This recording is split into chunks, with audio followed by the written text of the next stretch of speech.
Bismillahirrahmanirrahim. Assalamualaikum warahmatullahi wabarakatuh. Alhamdulillah rabbil alamin.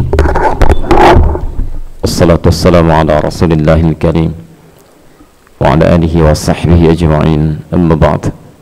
Fa ya ibadallah, usi nafsi wa iyyakum bitaqwallahi faqad fazal muttaqun. Fala tamutunna illa wa antum muslimun. Faqala ta'ala: Ya ayyuhalladzina amanu taqullaha haqqa tuqatih wa la tamutunna illa wa antum muslimun.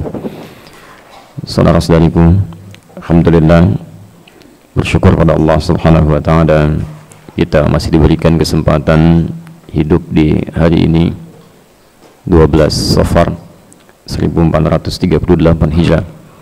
Semoga hidup kita hari ini mendapat bimbingan dari Allah Subhanahu wa taala sehingga insyaallah bisa lebih baik dibandingkan dengan hari-hari yang telah kita lalui. Penting kita selalu tanamkan dalam diri kita bahwa kehidupan ini terbatas. Dunia kita bukan di sini, tapi tempat berlabuh kita yang abadi nanti. Jadi kami memberikan nasihat di awal pertemuan ini untuk diri kami pribadi dan kita semua. Pandai-pandai kita menggunakan waktu untuk memperbanyak bekal, karena kita berlomba dengan kematian yang satu saat bisa datang tanpa perlu diundang. Betapa banyak orang sehat merasa yang sakit mungkin duluan, tapi sampai hari ini begitu banyak orang terbaring di rumah sakit justru dalam keadaan yang penuh dengan penantian, sementara tidak sedikit orang sehat yang telah berpulang duluan. Syarat wafat tidak harus tua, karena juga tidak sedikit orang-orang muda bahkan yang baru terlahir bisa kembali kepada Allah kalau ajalnya telah mulai tetap. Ini penting tuh diingatkan. Kami kemarin sedang beres-beres, jadi ada satu bagian bocor.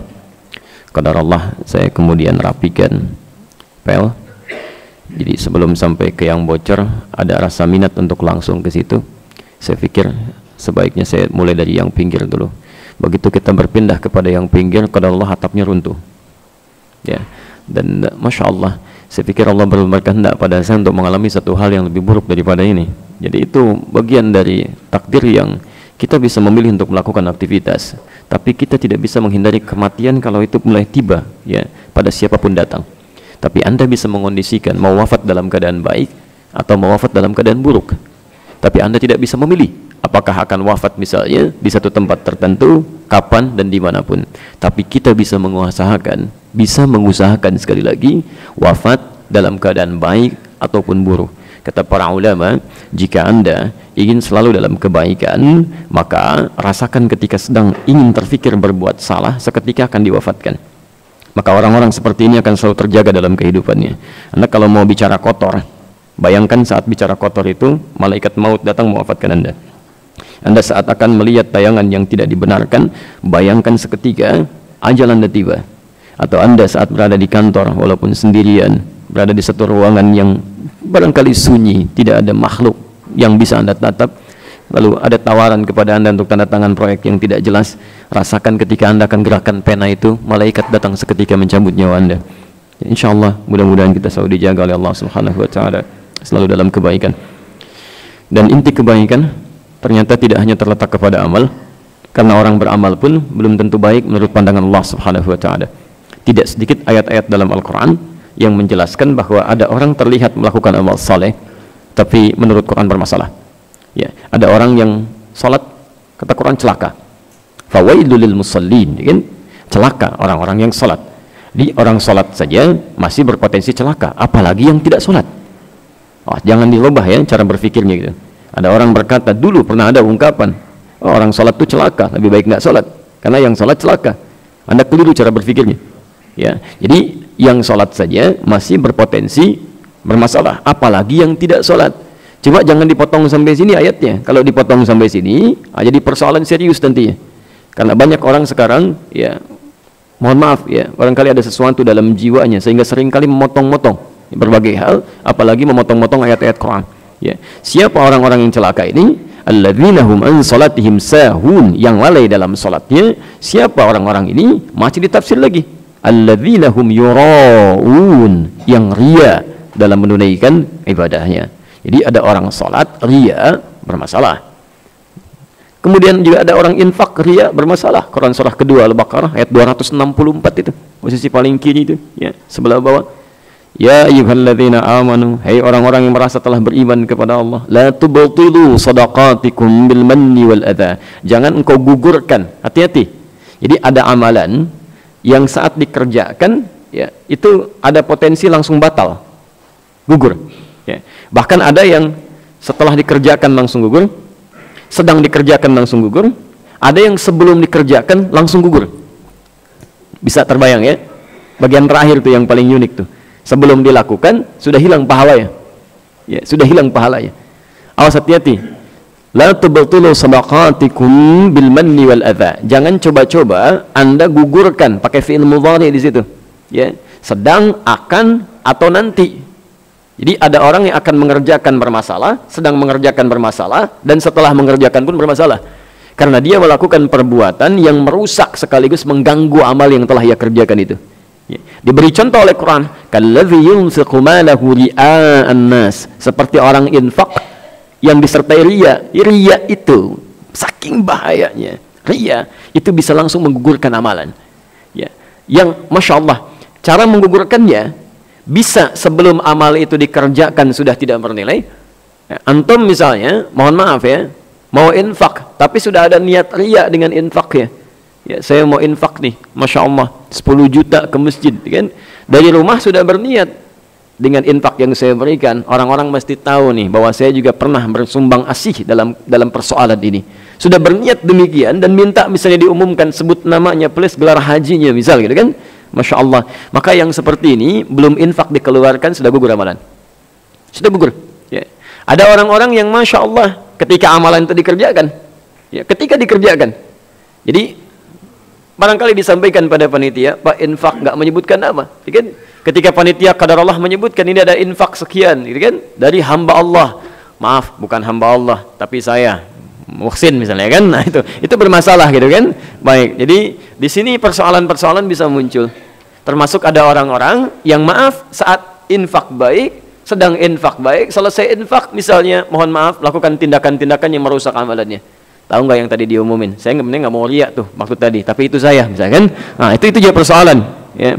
Nah, jadi teman-teman sekalian, hati-hati dengan segala hal yang pernah kita kerjakan. Ada dasar dalam ibadah kita, satu amalan bisa bernilai baik, yaitu adanya keikhlasan. Seperti Allah firmankan di surah Al-Bayyinah ayat kelima itu, wa ma umiru illa liya'budullaha mukhlishina lahuddin. Dan tidaklah mereka hamba-hamba Allah itu diperintahkan untuk beribadah apapun yang dikerjakan, kecuali, ingat cara menerjemahkannya, berusaha untuk ikhlas mengerjakannya. Ya, berusaha untuk ikhlas. Usaha kita untuk berikhlas itu, kalau sudah berhasil melakukannya, maka diberikan kelapangan dalam jiwanya, dirubah namanya dari mukhlis menjadi mukhlas. Orang mukhlas ini yang sulit ditembus oleh setan. Dan turun, ya, satu ayat khusus, bahkan dikemas dalam satu surat yang luar biasa indah dengan nama benteng. Dalam bahasa Arab disebut dengan hijr. Hijr itu benteng. Jadi ada orang-orang yang punya benteng antara dirinya dengan setan. Ya, bukan setan nggak mau goda, begitu mau goda nggak tembus tuh, sulit, gitu ya. Ya, maka ada di surah ke-15 Al-Hijr itu. Ya, intinya di ayat ke-40-nya nanti. Ya, illa ibadaka minhumul mukhlasin. Ada nanti orang-orang yang oleh setan berusaha digoda. Bahkan di surah Al-A'raf disebutkan dari depannya, belakangnya, kanannya, kirinya. Tapi ada satu golongan yang sulit ditembus. Bukan mukhlis, tapi mukhlas. Ya, bagaimana cara meraih keikhlasan itu? Seperti apa tahapan-tahapan dalam kehidupannya sehingga bisa menghasilkan perilaku amal yang mulia sehingga setan pun sulit menembus kita dalam kehidupannya.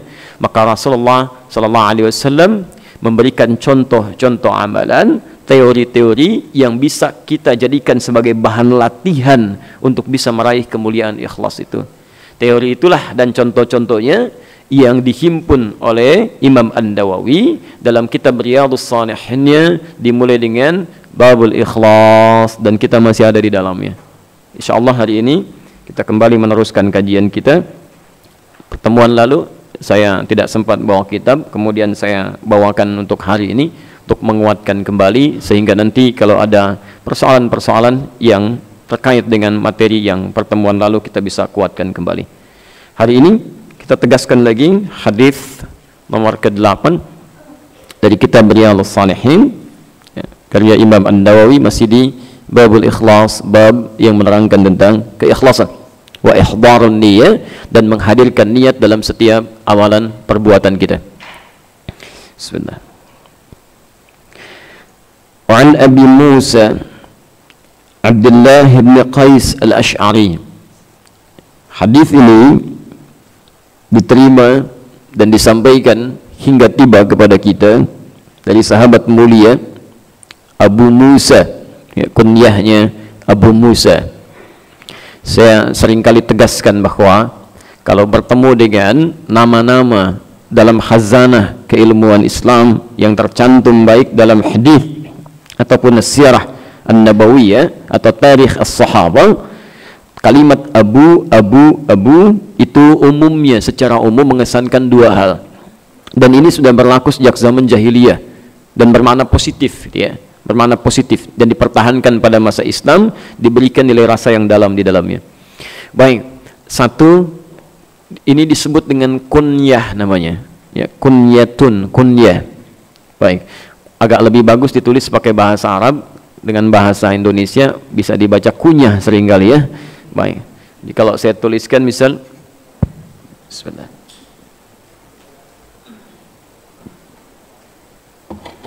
Bismillahirrahmanirrahim.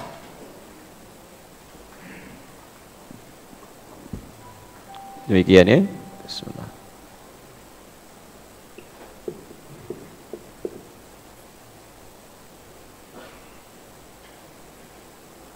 Saya pisahkan sedikit, ya. Kunyah.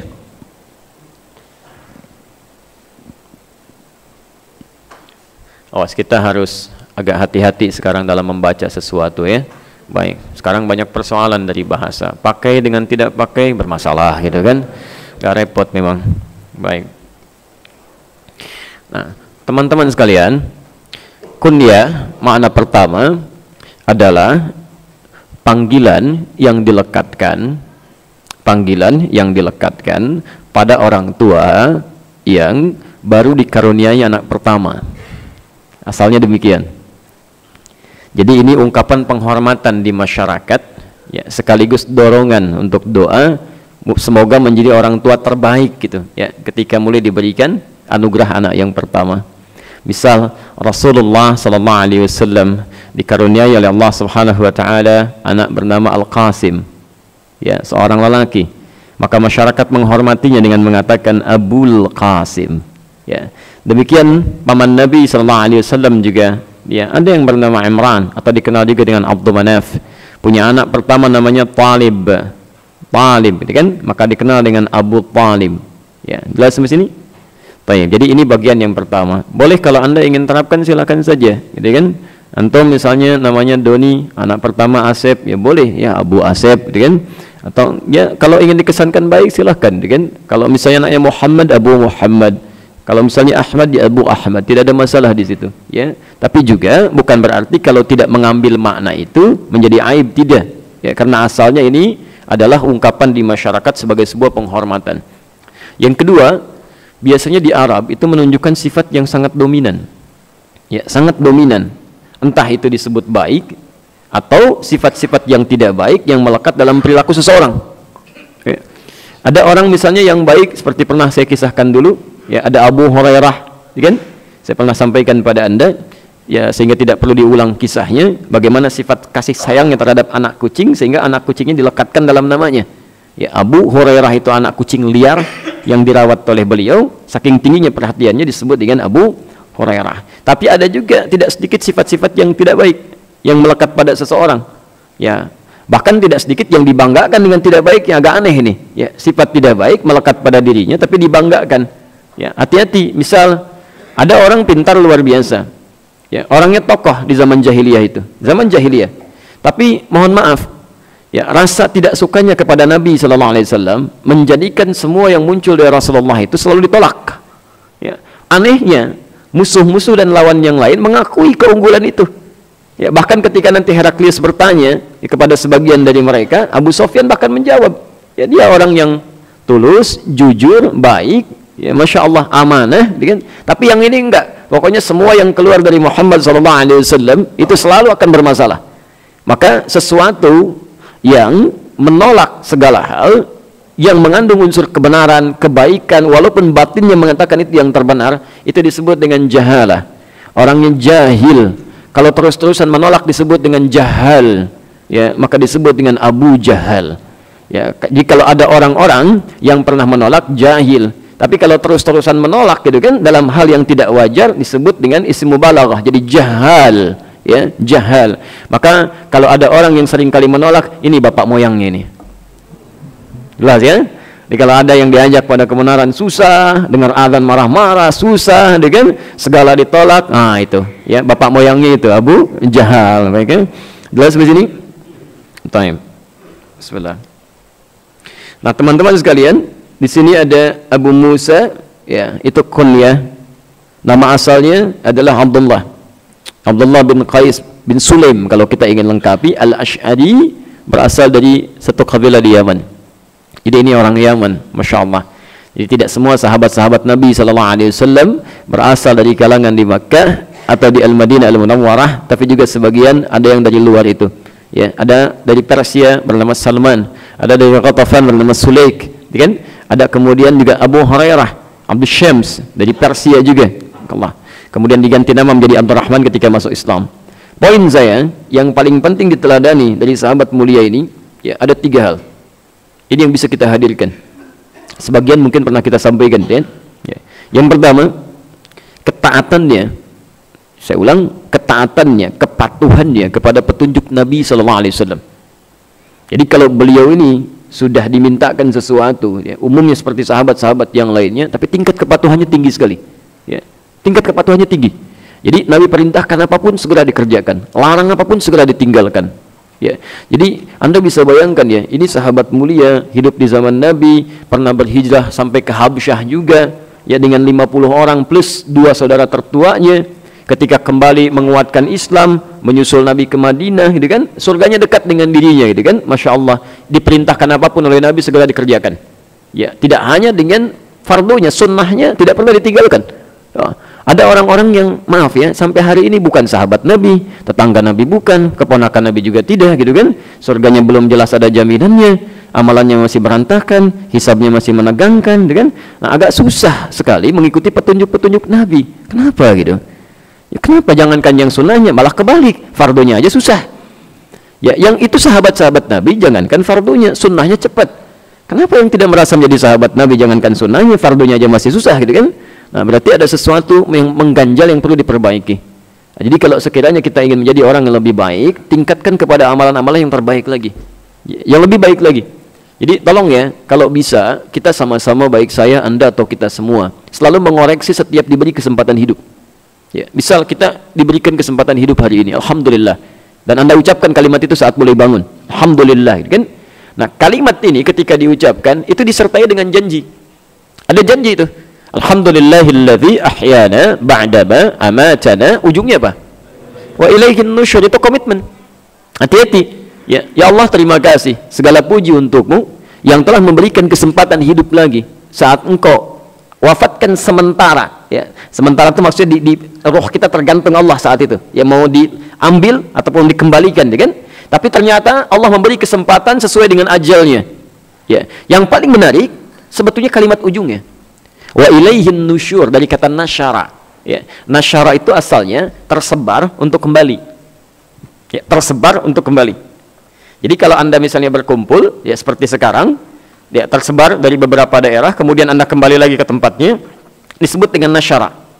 Kalau perkumpulannya banyak dari berbagai asal yang macam-macam, gitu kan, maka kalimatnya berubah dari nasyara menjadi intasyara. Ya. Karena itu ketika muncul ayat Jumat, Quran surah ke-62 ayat 10 itu, posisi paling kanan di sebelah atas, ya, fa idza qudiyatis shalatu, ya kan, fantashiru, pakai intasyara. Ya. Kenapa menggunakan kata intasyara? Karena umumnya saat datang dalam Jumat itu, yang datang bukan dari 1-2 tempat, tapi dari berbagai tempat yang berkumpul di satu tempat, ya, kemudian kembali menyebar ke tempat-tempat yang berbeda. Jelas di sini? Bapak Ibu sekalian, maaf, nusyur, ya, dari kata nasyara, tersebar untuk kembali lagi. tapi di lisan Anda tidak diucapkan sekedar kembali. Ilaihi, hi-nya kembali kepada Allah, kepada alhamdulillah. Seakan-akan Anda ingin katakan, ya Allah, saya bersyukur diberi kesempatan hidup lagi sekarang, saya akan menyebar beraktivitas untuk cari bekal supaya saat pulang kepadamu sudah siap dengan semua itu. Jadi kalau lisan Anda mengucapkan itu tapi bekal Anda tidak maksimal setelah diberikan kesempatan, ada yang salah dengan komitmen lisannya. Termasuk maaf, Anda butuh berapa hari lagi untuk jadi lebih baik. Hati-hati loh, ya, hati-hati. Ada anak-anak yang masih diberikan kesempatan cuma 4 tahun, 5 tahun, bahkan sudah mulai ke masjid sebelum dipanggil adzan kan? Ya, sebelum ada adzan sudah mulai ke masjid. Ada yang itikaf, ada yang baca Quran juga setelah itu, ada yang belajar, isanya berjamaah lagi, setelah isya evaluasi, pulang lagi. Jadi kalau Anda datang pas waktu adzan, itu kalah sama anak usia 4-5 tahun. Kalau Anda bahkan tidak ke masjid, kalahnya telak di situ sama anak usia 4-5 tahun. Ya, jadi kalau Anda ba'da ke masjid pun tidak berniat i'tikaf walau sejenak, itu kalah sama anak usia 4-5 tahun. Kalau Anda maghrib ke masjid, isya tidak ke masjid, jangan bangga, masih kalah sama anak usia 4-5 tahun. Kalau isyanya langsung pulang, tidak pernah evaluasi, itu juga jangan dulu senang, masih kalah juga sama anak usia 4-5 tahun. Dan beritanya, anak ini belum masuk taklif. Belum taklif, belum ada beban amalan sebetulnya untuk anak ini. Jadi kalaupun dia dihisab dengan kebaikan-kebaikannya, itu belum ada peluang-peluang yang menentukan dia dengan amalnya masuk surga atau neraka, karena hisab belum berlaku dalam hal yang belum sampai taklif. Yang ada adalah kenikmatan yang diberikan oleh Allah. Jadi jika ada anak wafat sebelum balighnya, Masya Allah, yaitu kebaikan-kebaikan melekat pada dirinya. Tapi poinnya, anak belum dihisab dalam konteks belum ada taklif, masih mengerjakan amalan dengan maksimal 4-5 tahun. Nah sekarang Anda diberikan 40 tahun, 50 tahun, 60 tahun, masih kalah sama yang demikian. Anda butuh berapa tahun lagi? Ya, anak-anak ini sudah mulai menghafal Quran. Jadi kalau Anda mulai, maaf ya, membaca Quran saja belum tergerak, ketinggalannya jauh. Ya, jadi ada ketinggalan banget. Anda tuh ketinggalan banget. Ada ketinggalan banget, ada kebangetan. Nah itu ya, itu yang agak susah tuh. Nah, jadi teman-teman, menurut kami ada hal-hal yang perlu kita perbaiki ya. Jadi kalau kemarin sadar salat sunnahnya belum maksimal, sekarang jangan ditinggalkan. Kalau kemarin nggak baca Quran, sekarang baca. Ya. Kalau kemarin setidaknya misal belum beramal kebaikan, sekarang catat apa potensi amalan yang bisa kita kerjakan. Ya. Anda mau dipanggil lewat pintu yang mana? Kan nanti ada pintu puasa namanya Ar-Rayyan, ada pintu tahajud, ada pintu sedekah. Itu saat hisab berlangsung, itu semua berebut memanggil nama orang yang akan memasukinya. Ar-Rayyan mengatakan, "Aina shaimun? Ayo, ahli puasa, cepat masuk." Masya Allah, begitu didapatkan kita Anda, tak langsung masuk. Itu bahasanya ughliqa. Jadi begitu masuk langsung nutup, nggak bisa ngintip Anda. Ya. Ughliqa itu seketika, tak gitu. Kalau ghulliqa pelan-pelan begini. Jadi Anda bisa melihat begini. Ughliqa tidak, tak nutup. Ahli tahajud, cepat sini. Masya Allah. Ahli sedekah, cepat sini, masuk tuh, dipanggil. Nah, Anda mau dipanggil pintu yang mana? Hati-hati kan? Hati-hati. Oh, dan nggak ada salah pintu, nggak ada. Begitu datang, salah, nggak bisa. Itu udah ada panggilan di situ, nggak bisa ngarang gitu kalau udah sampai situ. Ya, nah, jadi teman-teman sekalian, mana yang terbaik nanti yang dipanggil kira-kira? Ada pintu jihad, ada pintu tahajud, ada pintu sedekah, ada pintu puasa. Mana yang paling bagus? Jihad, Masya Allah. Bukan. Yang paling bagus yang dipanggil oleh semua pintu itu. Ya, karena ketika mendengar keterangan ini, Abu Bakar radhiyallahu taala anhu langsung berkata kepada Rasulullah sallallahu alaihi wasallam, "Ya Rasulullah, apakah ada orang yang dipanggil oleh semua pintu itu?" Kata Rasulullah, "Insyaallah, dan saya berharap kamu termasuk di dalamnya." Baik, tapi tidak cukup dengan kalimat doa tadi. Abu Bakar memahami tidak cukup dengan doa, mesti ada ikhtiar, mesti bersanding dengan ikhtiar untuk mewujudkannya. Maka sejak mendengar kalimat itu, beliau catat persiapan amalan. Begitu diberikan kesempatan hidup, maka menu amalan dalam sehari itu yang beliau kemudian maksimalkan dalam kesehariannya. 24 jam itu apa petunjuk Nabi yang pernah disampaikan, tulis ya. Masya Allah, bukan cuma menu dunia. Ibu, menu makan hari ini apa? Ya, Masya Allah. Ya, Pak, menu pekerjaan hari ini apa? Begini. Sahabat tidak. Abu Bakar 24 jam lihat apa yang disampaikan Nabi, tulis 1, 2, 3 macam-macam, masuk semuanya. Pernah satu ketika ditanya Rasulullah di kumpulan para sahabat, siapa yang sudah menunaikan jamaah di masjid? Semua angkat tangan, tidak ada yang diam. Siapa yang telah membacakan Quran? Sebagian angkat tangan, itu kan? Pada umumnya mengangkat. Siapa yang telah menjenguk orang sakit? Sebagian mulai turun. Abu Bakar angkat tangan. Siapa yang telah menyolatkan orang wafat? Sebagian turun lagi, Abu Bakar angkat tangan. Siapa yang mengantarkan jenazah ke kuburannya? Pada banyak turun, Abu Bakar angkat tangan. Siapa yang telah berinfak? Mulai sendirian. Siapa yang telah mengerjakan pekerjaan A? Mulai sendirian. Siapa yang pekerjaan B? Mulai sendirian. Itu Masya Allah, pantas dikatakan pahanya saja tidak sebanding dengan amalan umat manusia, ya kan? Karena memang luar biasa. Ya, orang selevel Abu Bakar saja masih berusaha meningkatkan amalannya sebagai tanda syukurnya kepada Allah Subhanahu wa taala. Kita ada di mana gitu kan? Nah, jadi teman-teman sekalian, penting untuk diambil hikmah bahwa tidak cukup dengan berdoa saja. Ya, tapi harus dibuktikan lewat ikhtiar. Anda sering berdoa kan, saya sering ungkapkan kalimat ini, ya Allah, mohon jadikan ya Allah anak-anak kami ahli salat, ahli Al-Qur'an. Anda menangis di keheningan malam tapi tidak sadar kalau anak-anaknya disekolahkan di tempat yang tidak pernah mengajarkan sholat, di tempat yang tidak pernah mengajarkan Quran, bahkan di tempat yang mungkin menjauhkan dengan Allah Subhanahu wa taala. Coba cek lagi. Ya, kami tegaskan beberapa hari kalimat ini. Anda jangan bangga kalau anaknya, jangan berlebihan membanggakan anak yang punya prestasi dunia. Karena jangankan orang Islam, non muslim pun bisa mewujudkan itu. Anak Anda juara olimpiade, anak non muslim bisa dapat Nobel. Tapi itu bukan raihan kita gitu. Itu bukan tujuan kita. Ya, terlalu kecil kalau berlomba dalam urusan dunia. Ya, kita harus banggakan urusan akhirat nanti. Ini cuma sementara tuh. Anak Anda juara olimpiade, meninggal, selesai. Di nisan pun nggak dituliskan. Anak saya mantan juara olimpiade, menghadap pada Allah. Nggak ada, cuma Fulan bin Fulan, selesai. Ya, dan nggak ada celah tuh. Nggak bisa kembali lagi tuh kalau sudah di dalam, susah. Makanya tidak sedikit orang-orang bermohon kepada Allah nanti saat hisab diberi kesempatan untuk kembali. Fa asaddaqa wa aqum minas salihin. Ya, beri kesempatan ya Allah untuk beramal saleh. Ya, tapi nggak bisa. Kami pernah ke Tanah Kusir sekitar 2 pekan lalu, bukan untuk taklim, tapi untuk mendoakan ya salah seorang anak yang Masya Allah gitu kan, ketika terlahir diberi kesempatan sehari oleh Allah kemudian wafat. Ya, kami tidak sempat hadir gitu kan. Kemudian setelah dimakamkan, saya dengar, saya langsung berziarah, saya berdoa itu kan di makamnya. Tapi Masya Allah, begitu melihat sekitaran kuburan, ya selain yang ini ya, pada unik-unik ya sekarang. Ya, di kuburan ada sebagian yang pakai lubang 2 gitu kan, kayak pipa ke sini, mungkin dikhawatirkan sesak napas yang di dalam itu kan ada udara. Aduh, agak aneh-aneh. Maka ada agak aneh sekarang gitu ya. Teman-teman sekalian, orang meninggal itu selesai kehabisan nafas. Kalau nafasnya masih ada, nggak akan meninggal gitu kan. Jadi Anda nggak harus kasih pipa lagi supaya misalnya lebih lancar pernapasannya, nggak usah. Ya, itu yang membuktikan hanya amalan Anda. Amalan Anda baik, selamat. Ya, tapi kalau banyak amal salahnya bermasalah. Ya, jelas sampai sini. Baik. Jadi kita kembalikan ya. Nah, Abu Musa ini punya unsur kepatuhan yang dalam. Yang kedua, Abu Musa ini punya keunggulan dalam ketawaduan. Orangnya rendah hati itu. Rendah hati. Orang mengungkit kebaikannya, Masya Allah, beliau mengungkit kekurangannya. Orang mengungkit amalan-amalan tingginya, beliau mengungkit hal yang belum dikerjakannya. Dan sangat dalam sikapnya pun rendah hati itu. Tidak merasa banyak amalan dalam kehidupannya.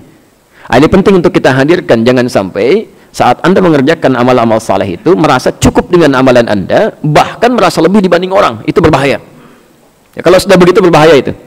Ya, demi Allah berbahaya. Ya, karena itu bertakwalah kepada Allah. Yang paling gampang nanti kita akan lihat ya, yang paling gampang kalau sudah beramal, usahakan anggap gak ada aja. Dah selesai gitu. Ya. Makanya ikhlas itu kan dari kata khalas. Khalas itu yang kosong sama sekali. Ya, khalas kosong.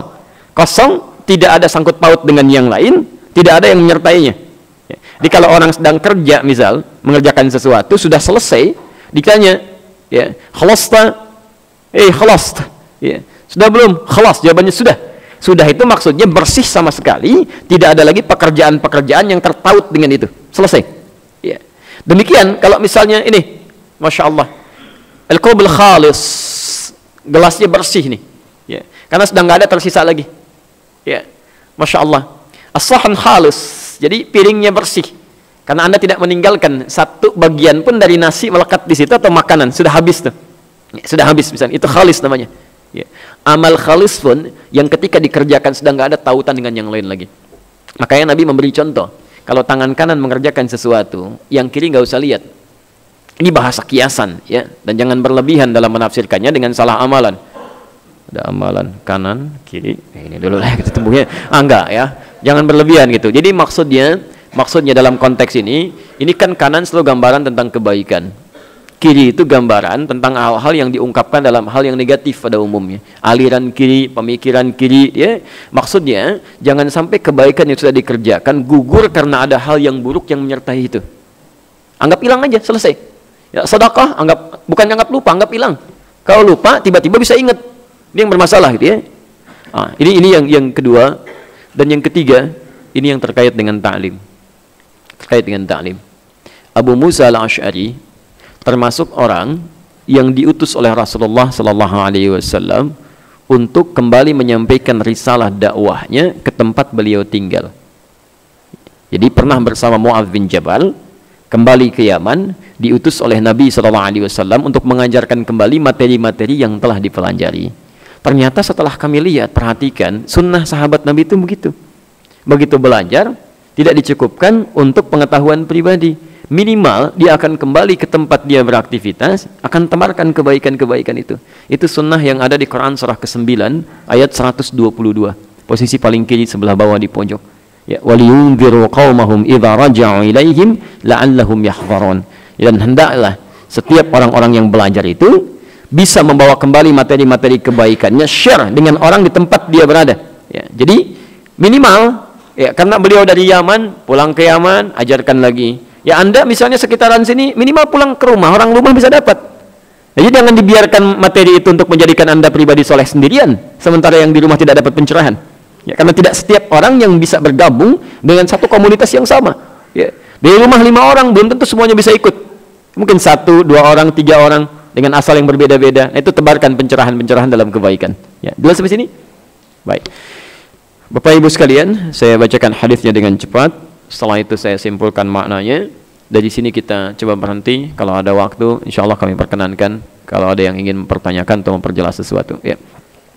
Saya bacakan dulu hadisnya. Qala, beliau menyampaikan, su'ila Rasulullah sallallahu alaihi wasallam, ya, pernah ditanya Rasulullah sallallahu alaihi wasallam. Jadi, Bapak dan Ibu sekalian, kalau ada kalimat su'ila yang berarti ditanya, ya, hati-hati, yang berarti ditanya, ini mengesankan bahwa sifat ta'lim itu tidak harus misalnya satu arah menyampaikan informasi. Bisa juga Anda menghadirkan materi-materi ta'lim itu dengan menghadirkan pertanyaan untuk mendapatkan pengetahuan.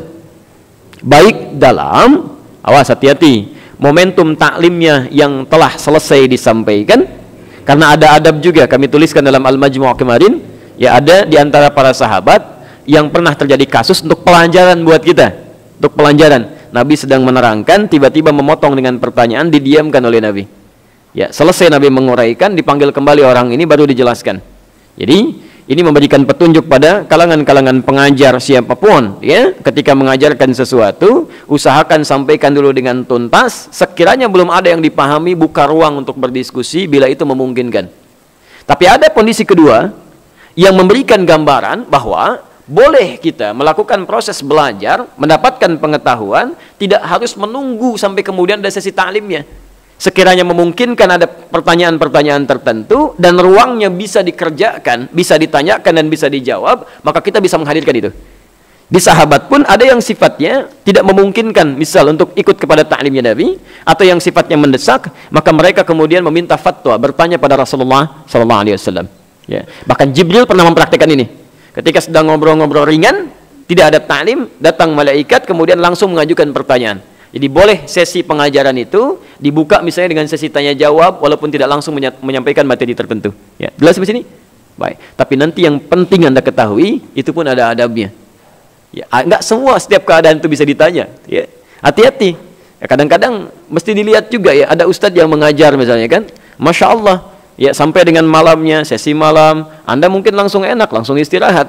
Kadang-kadang ustadz ini dia bisa pulang dulu, bisa muhasabah dulu, bisa di jalan macam-macam. Ini ya selesai ta'lim, nggak ada yang nanya. Begitu keluar, ditanya lagi. Masuk mobil, ada SMS gitu kan. Pulang ke rumah, telepon juga. Masya Allah ya, dalam beberapa kesempatan mesti dilihat. Ada waktunya untuk beristirahat, ada waktunya untuk bertanya, kapan ditanyakan, dan bagaimana cara bertanya. Kadang-kadang ada pertanyaan yang jawabannya mesti hadir orangnya. Ini jadi pelajaran ya. Hati-hati nih. Tidak setiap pertanyaan itu bisa direspon seketika. Ya, sekarang tuh pada mudah semua itu. Ya. Saya beri gambaran begini. Sufyan Ats-Tsauri. Ya, Sufyan Ats-Tsauri. Ya, satu kali kedatangan dua penanya. Yang satu mengatakan, apa hukumnya seorang pembunuh? Ya, apa hukumnya seorang pembunuh? Bahkan spesifik mengatakan, halil qatilit taubah. Ya, apakah seorang pembunuh mendapatkan taubat? Ya, mendapatkan taubat. Dalam bahasa bebasnya, adakah taubat bagi seorang pembunuh? Ya. Apa jawaban Sufyan Ats-Tsauri? Kalla, tidak, katanya. Masya Allah, orang ini pulang. Tidak berapa lama datang yang kedua, dia bertanya, ya, halil qatilit taubah. Pertanyaannya sama, apakah seorang pembunuh ada taubat baginya? Maka apa jawabannya? Bala, ya, katanya, ada. Yang pertama dijawab tidak ada, yang kedua dijawab ada. Ya, orang bingung karena bertanya di majlis, kan, yang disaksikan banyak orang. Datang seorang bertanya, datang kedua bertanya. Kalau kami di Timur Tengah itu suka ada sesi istifta namanya, meminta fatwa. Jadi jamaah-jamaah datang, ada pertanyaan-pertanyaan diajukan, fatwa keluar dari ulama. Ya. Jadi begitu keduanya ini pergi dengan jarak dengan masa yang berbeda, qadarullah kemudian jamaah bingung bertanya, ya Syekh, ya, kaifa aftaita, bagaimana engkau memberikan fatwa pada dua persoalan fi mas'alatain kan bi ijabah wahidah. Maaf, fi mas'alah wahidah bi ijabatain. Dalam satu masalah tapi fatwanya ada dua, jawaban dua. Ya, adakah bagi seorang pembunuh taubat? Yang satu tidak ada, yang satu ada. Bagaimana bisa begitu? Kata beliau, pada yang pertama saya melihat rona kemarahan dalam dirinya. Jadi begitu dia bertanya, mulutnya agak bergetar, matanya itu agak memerah, tangannya seperti mau menghunus pedang. Ya, saya menduga bahwa orang ini kemungkinan akan melakukan tindakan yang buruk, sehingga meminta fatwa untuk melegalkan tindakannya, ya, dan saya melakukan pencegahan supaya itu tidak terjadi. Sadd dzari'ah dalam fikih. Ya. Tapi yang kedua saya melihat ada rona penyesalan dalam jiwanya. Matanya begitu sayu, kalimat-kalimatnya diucapkan dengan tulus. Kemudian juga tampilan-tampilannya begitu kuyus, seakan-akan dia telah melakukan satu kesalahan, dia ingin bertobat. Maka diberikan ruang untuk itu. Nah, sekarang kadang-kadang ada orang banyak bertanya, tidak sedikit ada SMS disampaikan, ada via email, yang kita nggak bisa melihat ekspresinya bagaimana itu. Ya, kalau pertanyaan ringan sih gampang aja. Ya, misal ditanya, Ustaz, apakah ada di sini Quran, suratnya ada, ayat berapa, itu mudah diluruskan. Tapi kalau Anda mau tanya sesuatu, kadang-kadang kita nggak bisa bedakan, ini orang punya masalah apa nih. Nggak bisa spesifik gitu ya. Apalagi masalah-masalah yang nggak bisa seketika langsung dipahami. Masalah waris, masalah-masalah rumah tangga. Ini orang SMS sedang marah atau sedang macam-macam, kan nggak ketahuan tuh. Memang untaian kalimat itu juga menekankan satu hal tertentu. Tapi ada hukum-hukum yang nggak bisa disampaikan langsung lewat tulisan. Ya, jelas di sini ya. Nah, jadi itu saya kira ada hal yang harus dipelajari. Sahabat-sahabat itu kalau punya persoalan langsung, ya ada persoalan yang sangat pelik, harus punya solusi, maka mereka datang dan menanyakan pada Rasulullah SAW. Jelas di sini? Baik. Apa pertanyaannya? Su'ila Rasulullah SAW. Rasulullah SAW pernah ditanya, anir rajuli, ya, tentang sifat seorang lelaki, yuqatilu syaja'atan, ya. Persoalannya tentang qital, nanti saya tuliskan apa itu qital ya. Yuqatilu syaja'atan, yang berperang, berjuang dengan gagah berani. Jadi ada orang yang berjuang dengan keberanian luar biasa, tampak.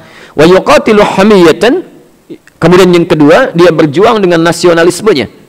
Ya, jadi kalau dalam konteks misalnya, maaf ya, situasi kita membebaskan dari penjajahan ya di negeri ini, ya kan ada yang nampak berani gitu kan, berjuang bertarung dengan penjajah dan sebagainya. Ada yang nasionalismenya ditunjukkan, ya kami ingin ini merdeka, merdeka, merdeka, ya, masya Allah. Yang ketiga, yuqatilu riya'an, hanya ingin kelihatan saja, jangankan dia, saya juga bisa gitu kan. Ada orang-orang yang seperti itu. Ya Rasulullah, ada tiga kondisi nih, ya. Ada seorang berjuang dengan penuh keberanian, ada seorang berjuang dengan menunjukkan nasionalismenya, dan ada seorang berjuang hanya karena ingin diketahui dia pun ikut berjuang. Hati-hati ya, hati-hati. Dan mohon maaf ya, hati-hati. Kita lihat jawaban Nabi. Nah, ini juga qadar Allah bersesuaian dengan satu penanggalan yang disebut dengan Hari Pahlawan itu, kan? 10 November. Nanti jangan sampai ada pahlawan-pahlawan yang baik yang sudah punya nilai kebaikan dicemari dengan perkataan-perkataan atau kalimat-kalimat yang mengurangi nilai kebaikannya dalam pandangan agama ya. Nah, sekarang mari kita lihat. Ayyudzalika fi sabilillah. Di antara tiga itu, mana yang termasuk fi sabilillah? Ya, mana yang termasuk fi sabilillah? Apakah yang berani, ataukah yang nasionalisme, ya nasionalisme, atau yang riya, hanya karena ingin disaksikan oleh orang lain? Baik. Apa jawaban Nabi? Faqala Rasulullah sallallahu alaihi wasallam. Maka Rasulullah sallallahu alaihi wasallam bersabda. Di sini bagian penting yang akan saya sampaikan dan kita akan tutup di sini ya untuk kalimat hadis ini. Man qatala litakuna kalimatullahi hiyal 'ulya fahuwa fi sabilillah. Man qatala, siapa yang berjuang litakuna kalimatullahi hiyal 'ulya, untuk menegakkan kalimat Allah. Saya ulang, untuk menegakkan kalimat Allah, ya hiyal 'ulya, sehingga tampak hadir dalam kehidupan, ya maaf, fahuwa fi sabilillah. Itulah yang dimaksud fi sabilillah. Itulah yang dimaksud fi sabilillah. Saya mau tegaskan dua hal penting dalam kalimat ini. Bismillah.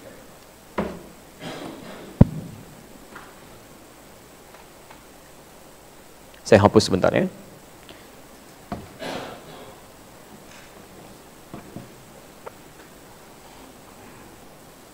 Baik. Ada hapus, ada dihapus. Ada menghapus, ada dihapusin. Beda nggak? Beda ya? Baik. Sekarang banyak ya masalah itu. Nanti kita sudah sampaikan satu liputan, Anda bisa lihat nanti ya. Supaya nggak keluar dari tema kita dulu. Bismillah. Perhatikan sini. Satu, qatala. Ya. Man qatala. Ya. Yang kedua, kalimatullah hiyal 'ulya. Ya, pakai hiyanya nih. Ini yang penting yang mau saya ajarkan. Ada tambahan yang ketiga dan ini inti bahasan kita, fi sabilillah.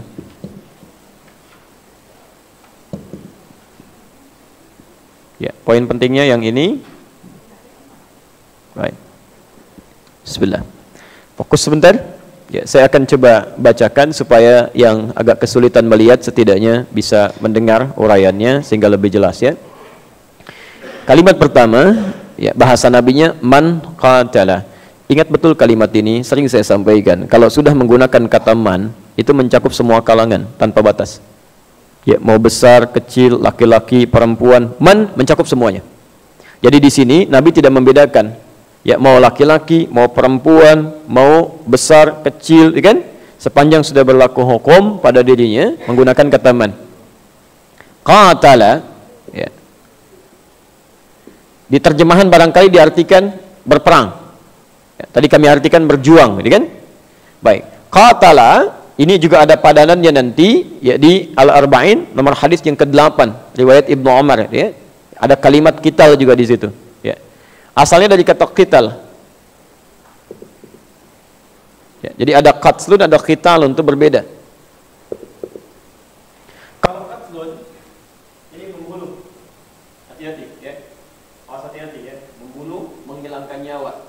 Menghilangkan nyawa seperti baterai yang habis menghilangkan suara, ya. Itu ada juga begitu.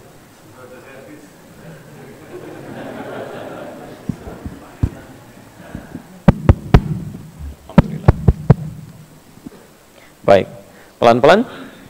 Qatlun ini sifatnya sudah menghilangkan nyawa, menyakiti, menghilangkan nyawa. Pas diartikan dengan bunuh, pembunuhan. Al-fitnatu asyaddu minal qatl. Fitnah itu lebih berbahaya daripada pembunuhan. Kalimatnya qatl. Tapi kalau qital, ingat betul ini ya. Qital itu berbeda. Ya, qital berbeda. Ya. Qital itu asalnya bukan perang. Hati-hati, asalnya bukan perang, asalnya bukan berjuang. Ya. Asalnya adalah usaha untuk menghilangkan sesuatu yang buruk. Ya. Yang tidak jarang mengancam kepada nyawa. Jadi kalau misalnya ada sesuatu yang membahayakan, sesuatu yang sifatnya buruk, kemudian Anda berjuang untuk menepikannya, menjauhkannya, atau bahkan kemudian Anda terhindar darinya, maka prosesnya disebut dengan qital. Jelas sampai sini? Baik, jadi awas, hati-hati betul ya, hati-hati betul. Kalimat-kalimat di Quran yang terkait dengan jihad fi sabilillah itu kalimatnya selalu menggunakan kata qital. Seakan-akan ingin menegaskan bahwa jihad dalam Islam itu bukan tujuan menyakiti orang, bukan untuk bunuh orang, bukan untuk bahayakan orang, bukan. Tapi untuk menghilangkan dampak-dampak buruk yang mungkin datang bisa kepada fisik kita, pikiran kita, atau pada iman kita. Ya. Silakan Anda cek ya, urusan dunia saja, ini ada handphone handphone Anda mau diambil orang, minimal suara Anda keluar. Ya, begitu mau diambil kan, maaf Pak, itu handphone saya. Anda pertahankan. Masa iman Anda mau diambil, Anda diam saja? Jelas ya? Ya, koran Anda diambil, Anda bilang, itu koran saya. Quran Anda dipersoalkan, Anda diam, itu masalah. Jelas sampai sini ya? Dan responnya bisa macam-macam gitu. Ya. Nah, teman-teman sekalian, saya ingin teruskan dulu sebentar. Jadi kata qital ini ketika disampaikan baik dalam Al-Qur'an ataupun hadis, itu kan? Itu semua maknanya lebih kepada menghilangkan hal-hal yang sifatnya buruk yang bisa membahayakan. Terlebih kepada nyawa atau keimanan seseorang. Ya. Jelas sampai sini? Baik. Jadi tidak tepat kalau kemudian ada orang-orang yang mengatasnamakan berjuang, berjihad atau membawa nama Allah dalam ayat-ayat misalnya, tapi melakukan tindakan yang buruk dengan konsep yang keluar dari aturan ini. Ya, bisa tembak orang, bunuh orang, bom orang di tempat yang tidak dibenarkan dengan aturan yang tidak tepat. Itu bukan jihad namanya. Jelas? Bukan qital, namanya qatl. Ya. Di qital itu jelas aturannya, sudah. Ya, dan itu niatnya juga yang kedua, ada aturan lagi, nggak sembarangan sampai qital. Nggak sembarangan sampai qital. Tapi kalimat qital ini asalnya umum, netral dia kalimatnya. Jadi menghilangkan keburukan apapun. Misal, maaf, dalam diri kita pun ada keburukan kan? Apa itu? Tahu dari mana? Quran surah ke-12 ayat 53, posisi paling kiri sebelah atas. Wa ma ubarri'u nafsi innan nafsa la'ammaratun bis-su. Ya, saya tidak bisa menyucikan diri saya. Ya. Kenapa? Karena di dalam diri manusia itu ada yang namanya nafsu yang berpeluang mengajak pada keburukan. Innan nafsa la'ammaratun bis-su. Sungguh potensi nafsu ini berpeluang mengajak kepada sesuatu yang buruk. Ketika Anda dimintakan berjuang, hati-hati untuk bisa menepikan yang membahayakan pengaruh buruk pada fisik. Itu Masya Allah kalimatnya dibuat umum, sama persis kita diminta berjuang untuk mengendalikan yang buruk dalam diri kita supaya tidak mengarahkan pada hal-hal yang tidak disenangi oleh Allah. Ya. Maka turunlah Quran surah ke-2 Al-Baqarah ayat 216 itu, posisi paling kiri sebelah atas. Ya. Kutiba alaikumul qitalu wa huwa kurhul lakum. Ya, diwajibkan bagi kalian itu untuk berjuang. Ya. Bisa dalam konteks jihad secara fisik ketika ayat ini diturunkan, membela keimanan, ya. Bisa dalam konteks yang luas, ya, maaf, ya, termasuk hati-hati, kita kuat sekali, wah tegakkan ini, jauhkan ini, macam-macam ini, benar dalam konteks fisiknya, tapi ternyata dalam konteks pribadi kita tidak mampu juga mengendalikan diri kita. Tangannya menulis yang kotor, lisannya bicara yang kotor, pandangannya melihat yang kotor. Itu qitalis itu penting untuk dihilangkan. Hati-hati dia. Ya, coba cek dari ujung kepala sampai ujung kaki, sudah benar belum itu? Ya. Wa huwa kurhul lakum. Ya, sedangkan itu tidak mudah dilakukan. Tidak mudah. Lebih mudah bicara atau mengambil kosakata yang kotor dibandingkan memilah-milah yang baik. Cepat tuh kalau yang kotor-kotor itu. Apalagi kalau yang imannya tipis itu. Ya, bisa keluar macam-macam. Ya, terlebih bagi yang tidak beriman. Ya, jadi orang beriman itu ada kontrol dalam jiwanya. Begitu yang buruknya mau keluar, imannya nahan. Jangan keluar. Ya. Makanya kalau alhamdulillah ya, cek dari kepala, mata, telinga, lisan, sampai ke ujung kaki. Kalau sekiranya Anda ingin terfikir berbuat yang kotor, tapi ada pencegahan dalam jiwa, itu menunjukkan tingkat kadar keimanannya. Anda nggak keluarkan, imannya bagus. Ya, begitu keluar ditahan-tahan, misalnya sudah tahan-tahan keluar, berarti iman masih perlu latihan di situ.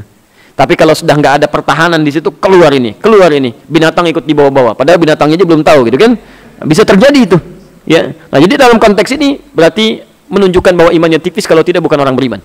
Ya, jadi jangan aneh kalau ada orang-orang beriman punya kata-kata kotor. Gak usah aneh. Gak usah aneh. Yang aneh itu ada orang mengaku beriman, kata-katanya kotor, pandangannya kotor, langkahnya keliru, tangannya menulis yang salah, itu yang keliru. Jelas sampai sini? Baik, saya mau akhiri ke ujungnya. Baik, di antara tiga tadi, siapa yang benar-benar berjuang menegakkan kebaikan?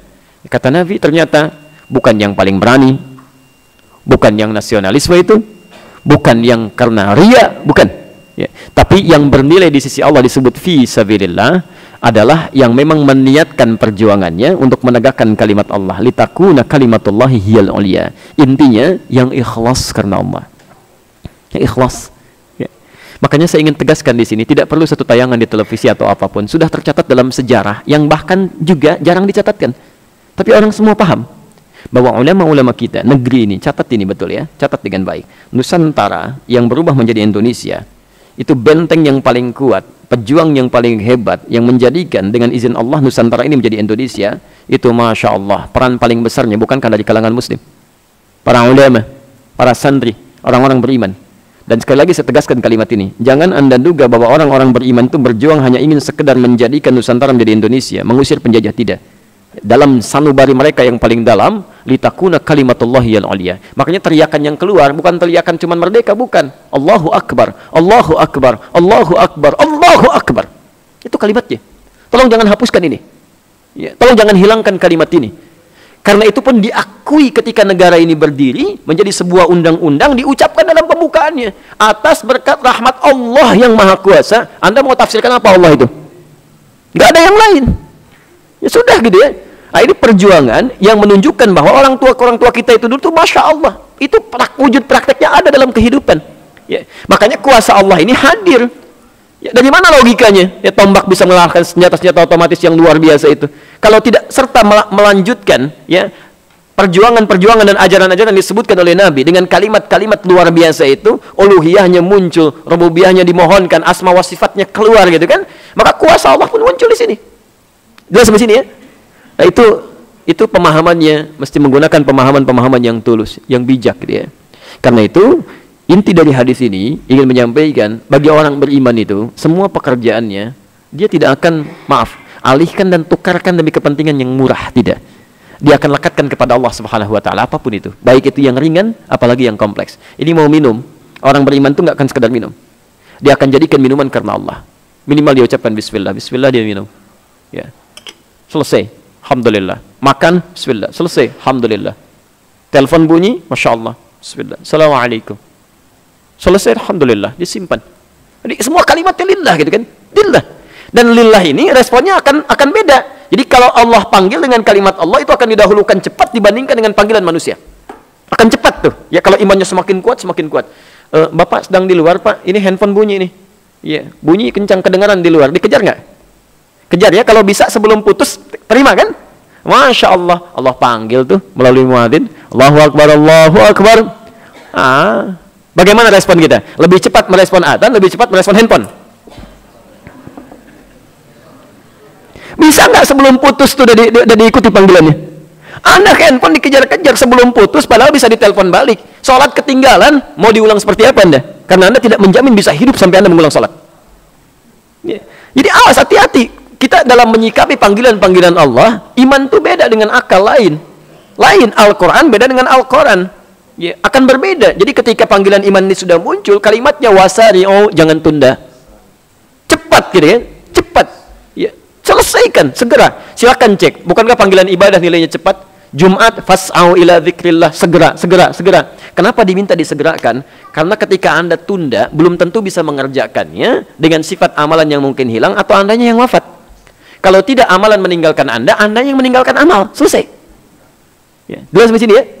Baik, itu yang dimaksud fi sabilillah. Kalimat ujung kenapa kami tampilkan kembali untuk menegaskan bahwa orang beriman itu semua pekerjaannya dari ujung kepala sampai ujung kaki sudah lillah.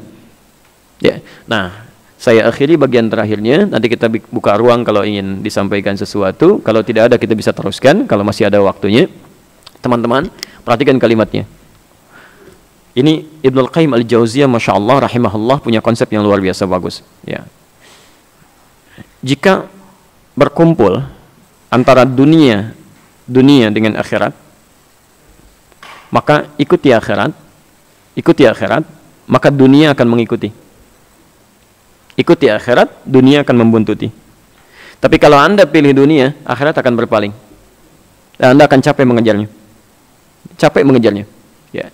Karena itu, jika Anda dalam satu pekerjaan tertentu dihadapkan pada aktivitas apapun, niatkan karena Allah. Dunia itu pasti akan menyertai. Nggak mungkin pergi dari Anda. Ya. Tapi kalau Anda cuma niatkan untuk kepentingan dunia, mohon maaf, akhirat tidak akan pernah diraih dan dunia tidak akan pernah cukup.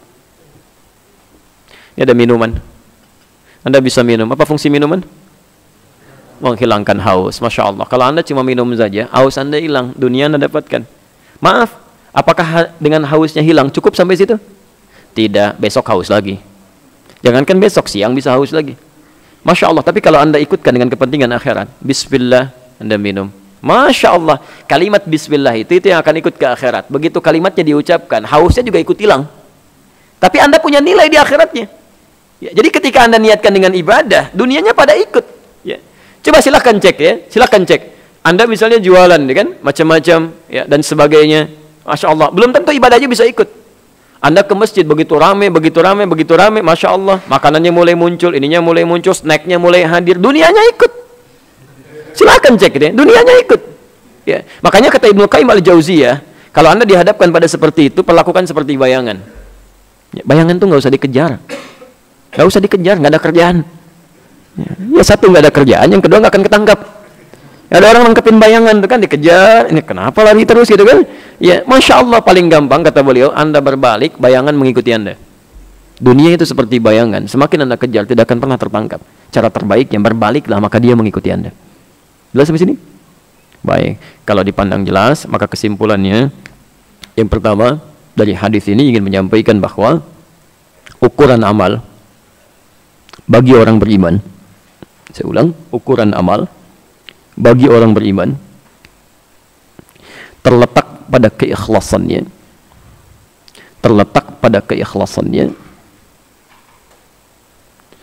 tidak pada apa yang tampak dalam perilakunya,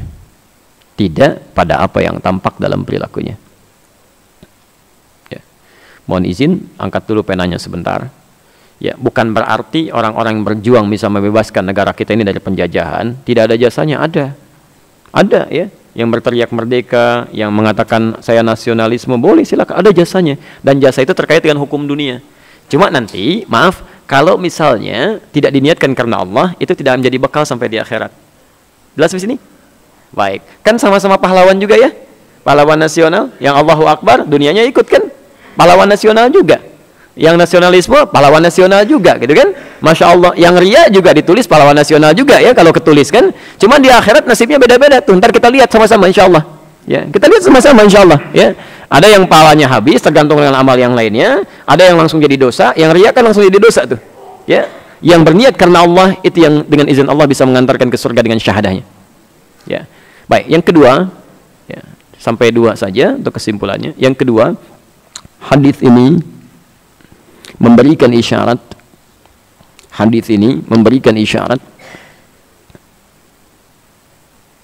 agar orang beriman senantiasa menjadikan seluruh aktivitasnya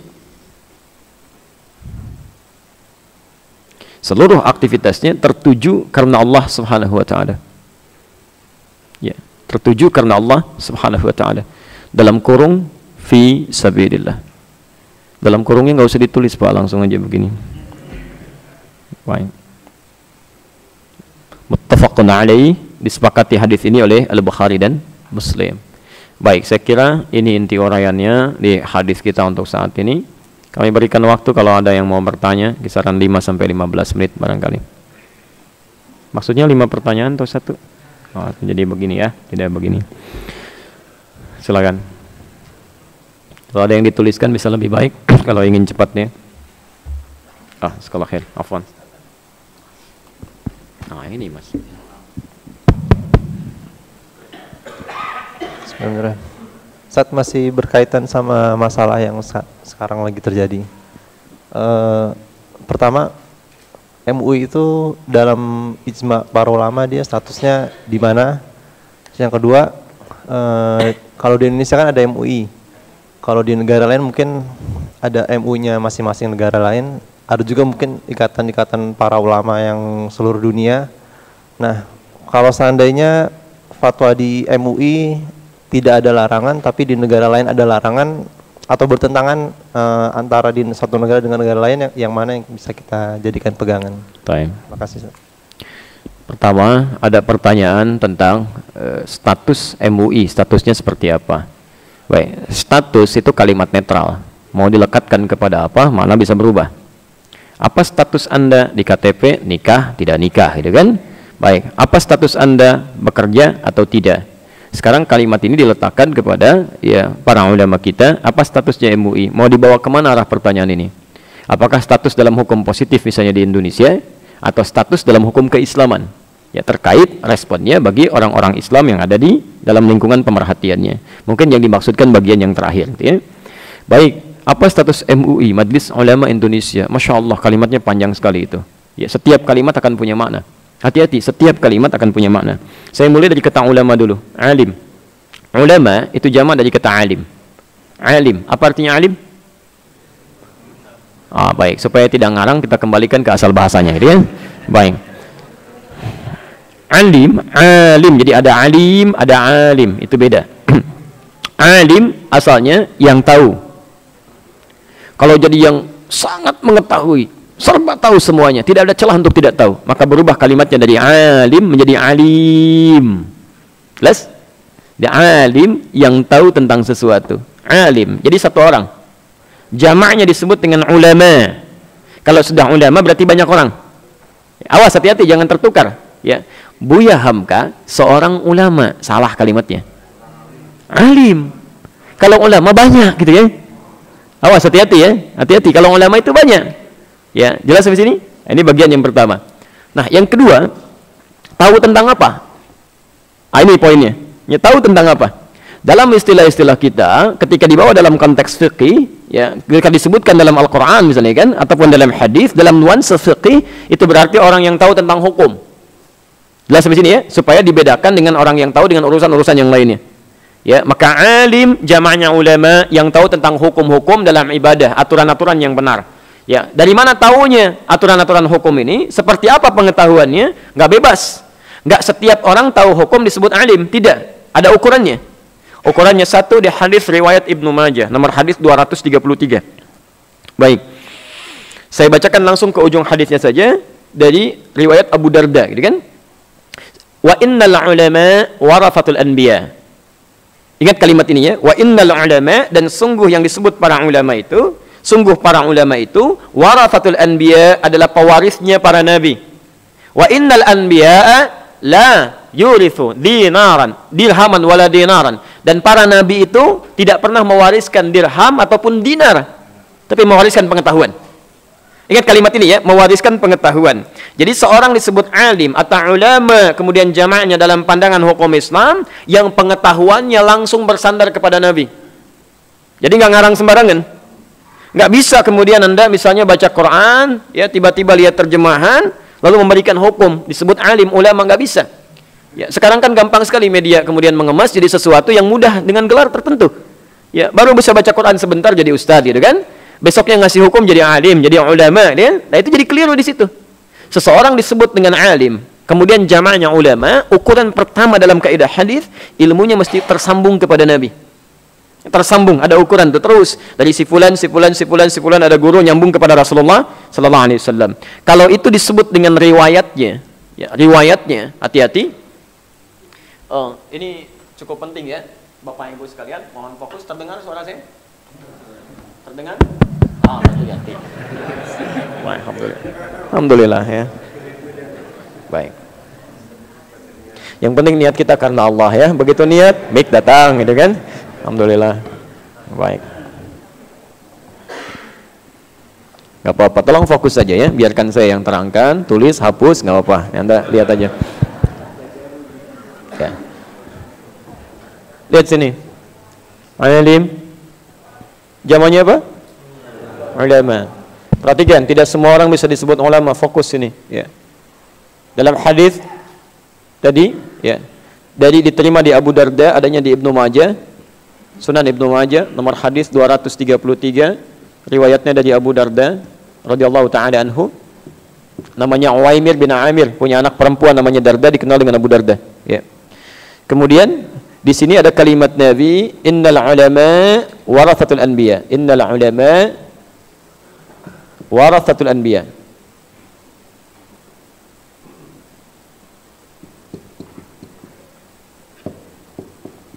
Ini poinnya. Yang disebut dengan ulama itu, poin yang disebut dengan ulama itu warathatul anbiya, dia pewaris dari para nabi, dari para nabi. Apa yang diwarisi? Bukan dinar, bukan dirham, bukan materi dunia, tapi pengetahuan. Di ilmunya, dari sini disimpulkan oleh para ulama kita, ilmunya itu disimpulkan tersambung kepada Nabi sallallahu alaihi wasallam. Ada petunjuk. Jadi ada aturan. Kalau bertentangan dengan petunjuk Nabi berarti dia bukan ulama. Jelas sampai sini? Kalimat tegasnya kalau ada orang-orang menggunakan jubah ulama dengan nama ulama, memberikan fatwa bertentangan dengan petunjuk Nabi yang dipahami secara mutlak, maaf, dia bukan ulama. Dan tidak perlu memberikan gelar apapun.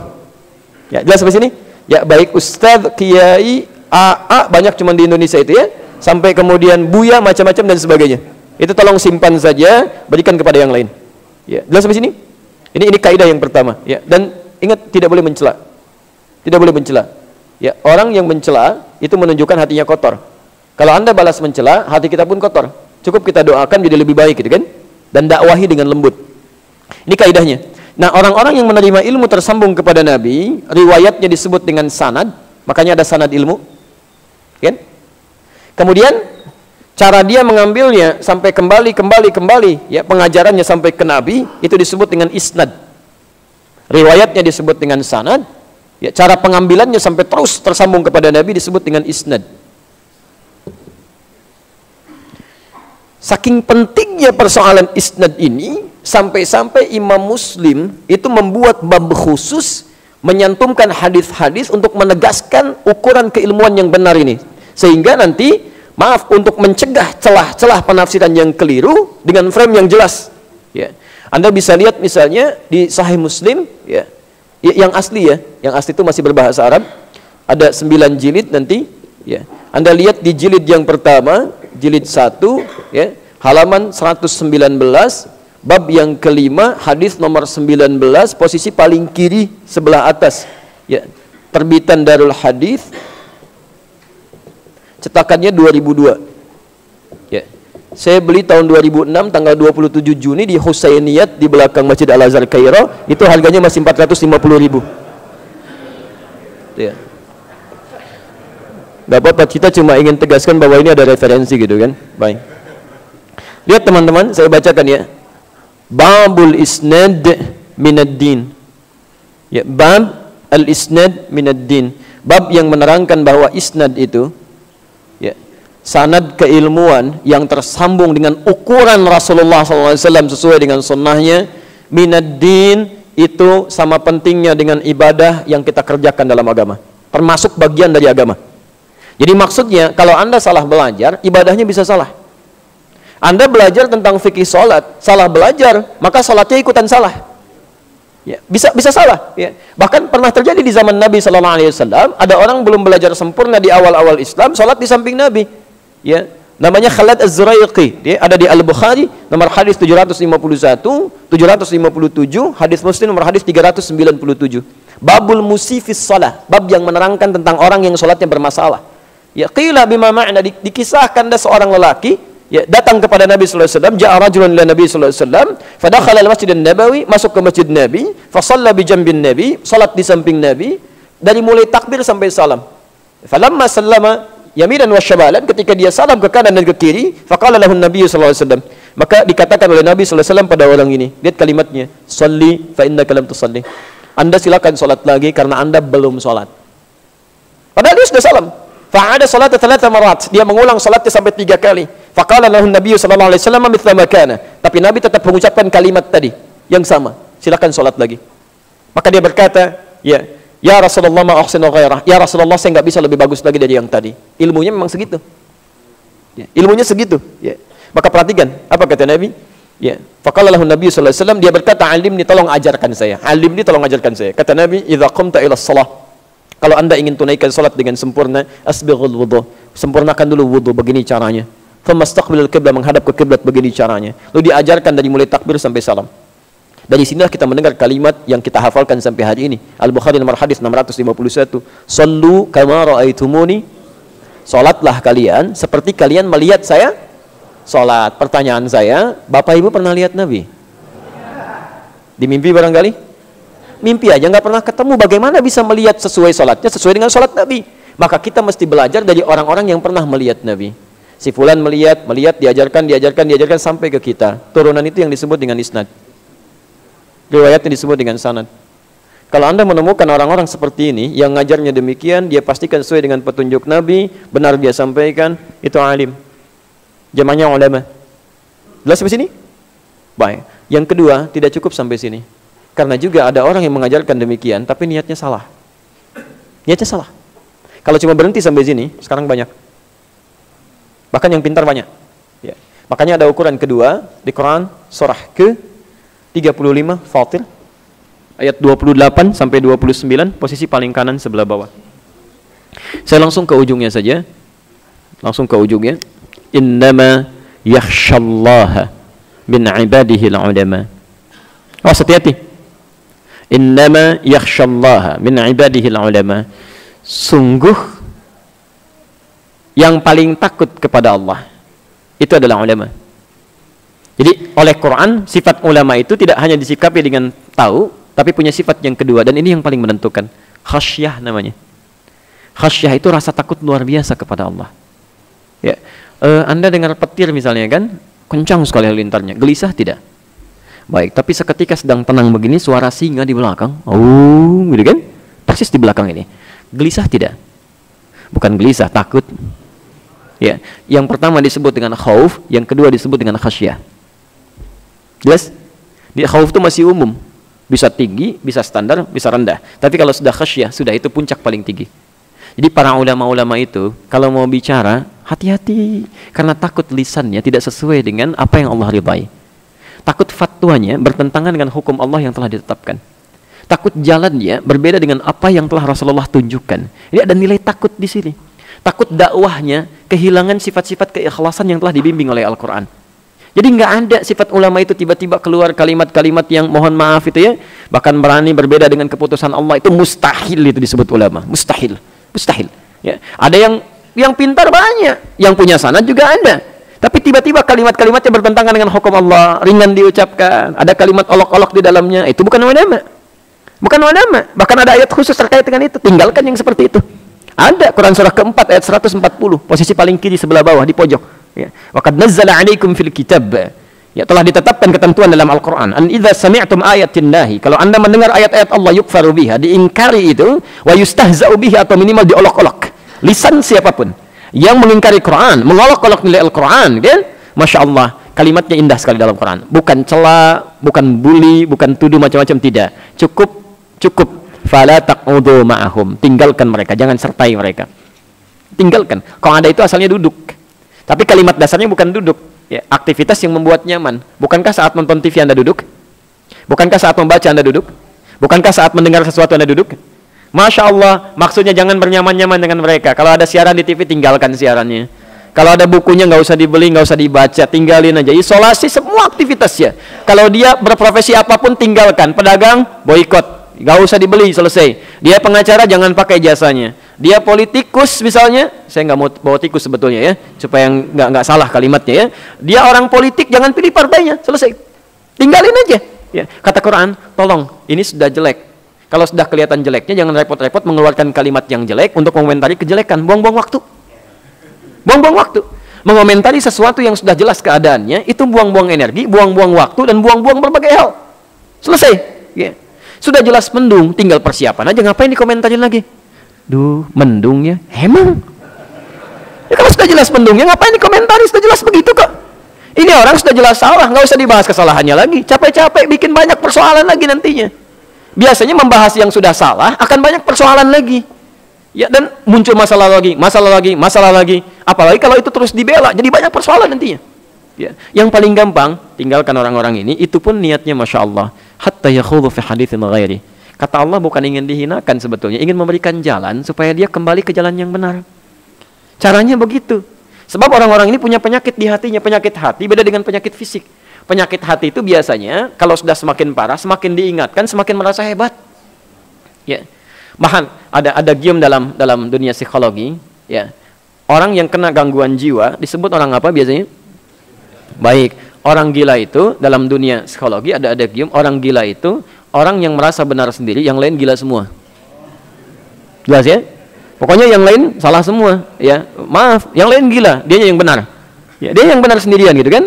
Nah, biasanya sama dalam dunia hati juga di ilmu tazkiyatun nafas, orang-orang seperti ini kalau sudah semakin parah kalimat-kalimatnya, yang lain salah semua, cuman dia yang benar. Begitu diingatkan, awas, lebih berbahaya gila dalam hatinya dibandingkan dengan gila dalam sarafnya. Kalau diingatkan bahkan semakin meningkat penyakitnya. Meningkat kegilaannya. Itu ada di Quran surah ke-2 Al-Baqarah dari ayat 204 sampai 207. Posisi paling kiri dari atas sampai ke tengahnya itu. Ya. Itu yang paling menarik kalau Anda perhatikan dari ayat 206-nya itu ya. Masya Allah. Wa idza qila lahu taqillaha akhadhathul 'izzah. Kalau diingatkan untuk berubah, malah lebih tinggi, Pak. Padahal orangnya pendek. Nah, begitu gitu ya. Duh, lebih tinggi lagi. Oh, kamu siapa? Saya profesor. Kamu baru anak kemarin sore. Padahal kemarin sore juga kita ada. Ini biasa aja gitu ya.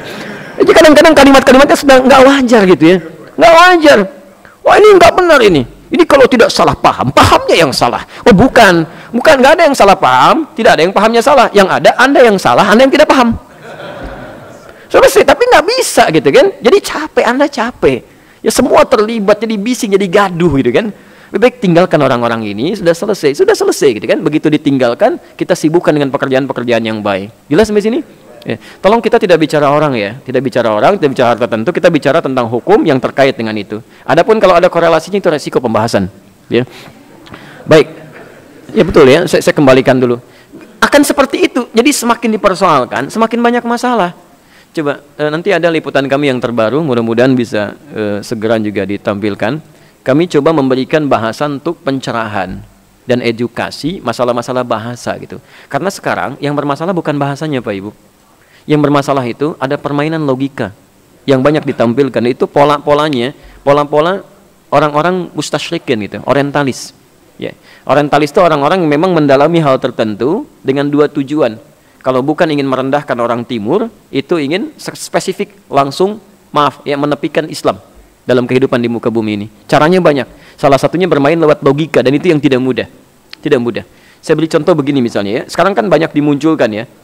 Baik, saya langsung saja misalnya ada pernyataan satu kontroversial yang sekarang marak yang disebarkan di menit ke-19, detik ke-12 di Kepulauan Seribu gitu kan. Disampaikan, dibohongin pakai Al-Maidah 51 ya. Saya cuma ngambil contoh ya, terlepas dari peristiwa apapun, saya akan coba tidak masuk, ini tidak ada kaitan dengan masalah-masalah duniawi semacam pilkada ya kan, dan pil-pil yang lainnya, itu biarkan saja ya. Saya hanya fokus kepada analisis tentang kebahasaan yang muncul. Sekarang dimunculkan begini misalnya. Dibohongin pakai Al-Maidah 51. Itu sebetulnya ingin diarahkan kepada konteks berbeda, tapi karena nggak punya celah dalam kebahasaan, dia masuk lewat ilmu mantik. Nggak ada celah di semantik, ya masuk lewat mantik. Ya. Semantik itu linguistik, aspek bahasanya. Bapak Ibu sekalian, kalau Anda mengucapkan kalimat seperti ini, itu jelas dalam kaidah bahasa bermasalah. Ya, bermasalah karena yang paling bermasalah dalam ilmu bahasa itu predikatnya, kata kerjanya. Bukan keterangan, bukan objek, bukan subjek. Itu hanya penekanan makna. Tapi setiap kalimat dalam bahasa apapun, itu yang akan menentukan itu pekerjaannya. Jadi dalam kalimat dibohongin pakai Al-Maidah 51, yang akan menentukan, ya, Al-Maidahnya netral. Netral ini, kalimatnya kalimat positif, netral, nggak ada masalah. Tapi di mana dia dilekatkan dengan kalimat apa? Kalau dilekatkan dengan pekerjaan yang positif, jadi positif. Ya, dimuliakan dengan Al-Maidah 51 misalkan, misal, jadi positif kan? Tapi kalau Anda lekatkan pada kalimat yang negatif, maka ikut jadi negatif di situ. Jadi yang menentukan di sini kalimat dibohonginnya, bukan kalimat pakainya atau Al-Maidahnya. Ini konteks yang lain, ya, konteks yang lain. Jadi kalau Anda rubah kalimatnya menjadi begini misal, ya, dibohongin pakai Al-Maidah 51, dibohongin Al-Maidah 51. Ya, ada yang mengatakan ini berbeda. Memang betul, secara makna ada perbedaan. Dibohongin pakai Al-Maidah 51, Al-Maidahnya menjadi alat untuk kebohongan. Dibohongin Al-Maidah 51, maka Al-Maidahnya bohong, gitu kan? Ya, bukan cuma alat tapi isinya bohong. Baik, tapi mohon maaf, ini tidak merubah makna. Keduanya tetap menunjukkan ada aktivitas kebohongan yang dilakukan. Baik pakai ataupun tidak pakai. Jelas sampai sini ya? Jadi masalahnya pada predikatnya kalimatnya. Nah sekarang kan ada kesan begini, ada permainan pemikiran. Seakan-akan ingin mengesankan begini, ini asalnya nggak ada masalah. Cuman ada orang merubah transip kalimat, dari pakai, pakainya dibuang, kemudian menjadi Al-Maidah 51. Asalnya pakai Al-Maidah 51. Seakan-akan ingin mengatakan asalnya nggak ada persoalan, cuman karena orang ini nih merubah transkrip, dia yang bikin masalah. Kita persoalkan dia, kita adukan dia macam-macam dan sebagainya. Padahal ada kata pakai ataupun tidak ada kata pakai, sama-sama bohong. Jelas sampai sini?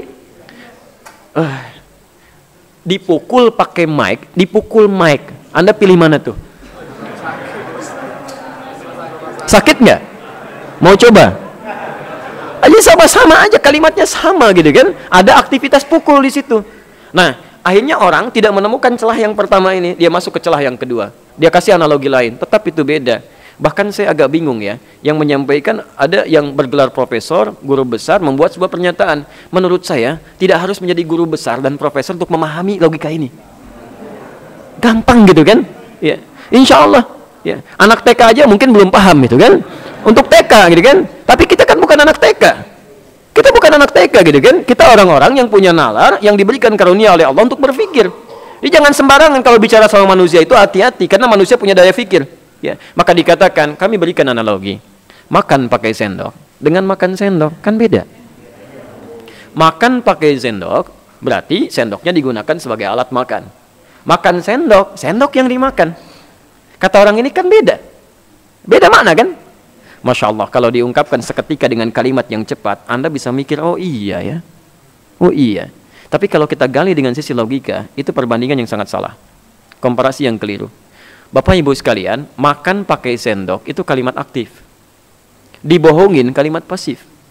Kalau Anda ingin membandingkan sesuatu, harus sama, nggak bisa begini. Mic dibandingkan sama spidol, nggak akan nyambung. Mic dengan mic lagi, mana mic satu lagi itu? Ya, ya. Di sini, ya, pelan-pelan. Aktif bandingkan dengan yang aktif lagi, itu baru nyambung. Pasif bandingkan dengan pasif, itu baru ketemu.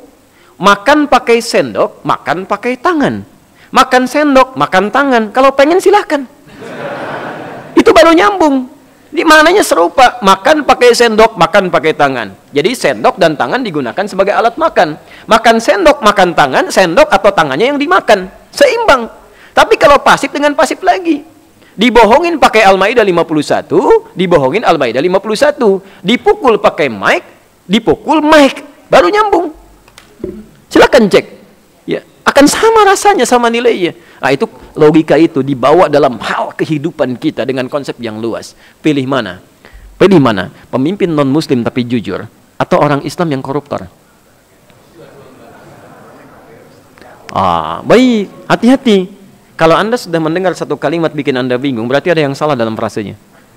Ada yang keliru. Ya. Jadi kalau kalimatnya aneh, jangan ikut-ikutan aneh untuk menilainya. Pasti ada masalah di situ. Pasti ada yang keliru. Jadi dua komparasi yang tidak seimbang tidak akan melahirkan jawaban. Tidak akan melahirkan jawaban.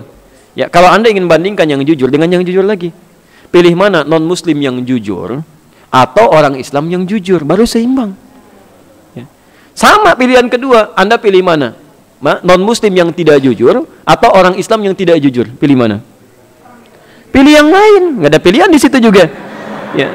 Pilih yang lain. Cuman kalimat bandingannya benar di situ. Ya, jelas sampai sini ya. Coba enak mana? Apel Malang atau terasi Subang? Nggak akan nyambung gitu. Nah, sekarang ini kita sedang dihadapkan pada pola seperti itu tuh. Dimasukin sehingga dibuat situasi bahwa sesungguhnya kalimat ini nggak ada masalah kok. Memang kalimatnya nggak ada masalah, Andanya yang bermasalah. Kalimatnya netral. Anda bisa memilih mengucapkan yang baik atau yang buruk. Tapi ingat, setiap pilihan Anda berkonsekuensi melahirkan rasa dan makna. Jadi kalau Anda sekiranya, mohon maaf, ingin mengungkapkan kalimat yang tidak terkait dengan perasaan orang, ucapkan kala sendirian. Silahkan aja kalau Anda ingin mencela misalnya kan, hati-hati jangan di depan orang. Kalimatnya mungkin gak bermasalah, tapi maknanya akan melahirkan rasa pada orang lain. Anda ingin mencela misalnya kan, gak usah cela orang lain, lebih baik kalau sendirian aja. Ya, berdiri di depan cermin, silahkan cela. Dasar kamu jahat, kamu bodoh, kamu macam-macam. Yang Anda lihat cermin tuh, Anda kelihatan siapa orang yang dicela itu. Gampang. Kalau nyerah orang lain akan ada masalah. Saya punya masalah dengan orang Bekasi, Allahu Akbar. Susah, saya pindah ke Jakarta. Jakarta ada masalah, saya pindah ke Palembang. Palembang ada masalah, pindah ke tempat di Indonesia. Orang Indonesia gak terima saya pindah ke negara lain. Anda cari masalah dengan Allah, mau lari kemana? Dan Allah akan tampakkan itu. Ya, semuka bumi akan lihat Anda. Gak akan, Masya Allah, perhatian, gak akan bisa mengelak Anda. Akan ada perhatian, silakan mau Anda bawa misalnya pasukan yang paling hebat, silakan aja. Ya, datang ke sini bawa pasukan, ya, bawa kendaraan ini, silahkan aja. Mau lapis baja, lapis platinum, silahkan aja. Ya, nggak akan ngaruh. Ya, karena ini masalahnya bukan masalah-masalah sepele, ini masalah hati, kan? Yang harus kemudian diberikan koreksi dengan sifat-sifat yang terbaik. Semakin tidak cepat diselesaikan, semakin banyak persoalan yang akan muncul. Karena itu, kalau kita tidak bisa memberikan solusi, jangan ikut-ikutan cari masalah. Ya, setidaknya doakan dengan baik, kemudian dakwahi dengan lembut, jangan nyumbang masalah lagi. Ya, di antara yang nyumbang masalah apa? Balas mencela lagi, kan? Nulis yang tidak baik lagi. Kalau ada orang nulis tidak baik, Anda jawab dengan yang baik. Ya. Wah, ini Indikasinya korupsi 100 miliar, ya silahkan dicek aja. Jadi kan KPK harus turun tangan, turun kaki juga boleh. Jadi kan gampang aja. Ya, nggak usah terlalu serius pada yang seperti itu. Jawab kalimat-kalimat yang baik itu, gampang. Ya. Jadi akan kelihatan di situ nilainya. Oh, belum dijawab pertanyaannya ya. Pertanyaan belum dijawab. Saya jawab yang ini dulu sebentar ya, baru kita tutup ya. Masih ada waktu? Baik, karena kita mau live ini. Alhamdulillah. Teman-teman sekalian, ini pertanyaannya belum selesai. Kemudian yang kedua, sudah selesai masalah ulama, sekarang kedua majlis. Apa itu majlis? Baik, sekali lagi kita tidak usah ngarang ya, kita kembalikan ke kaidah bahasanya. Majlis itu dari kata jalasa. Jalasa itu artinya bukan duduk asalnya. Asalnya bukan duduk. Asalnya berpindah dari tempat yang rendah ke tempat yang tinggi. Ya. Kalau perpindahannya dari tinggi ke rendah disebut qa'ada. Ada julusan, ada qu'udan, itu beda. Anda nggak bisa sholat berdiri, Anda duduk, pindah dari yang tinggi kepada rendah. Maka bahasa Qur'annya tidak ada julusan, selalu qu'udan.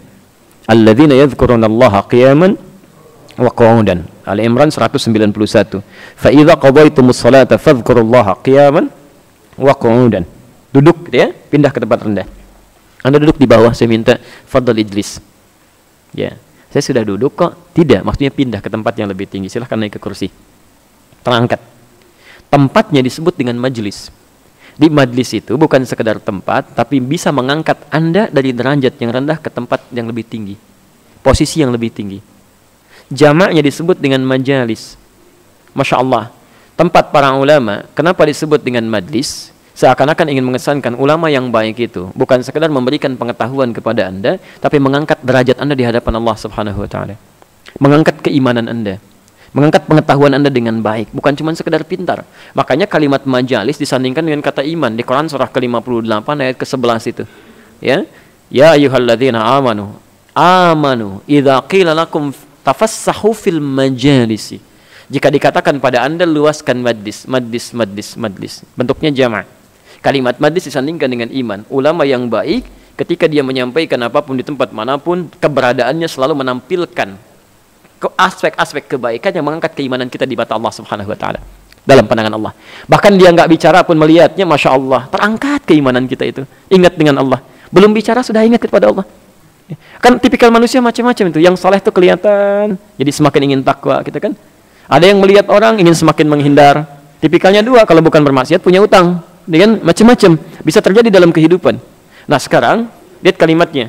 Ketika disebutkan majlis dengan ulama, itu ingin mengesankan bahwa orang-orang yang ada di tempat ini, di majlis ini, ya, pertama adalah orang-orang yang terpilih dalam kebaikan yang bisa jadi rujukan untuk mengangkat keimanan kita di hadapan Allah Subhanahu wa taala.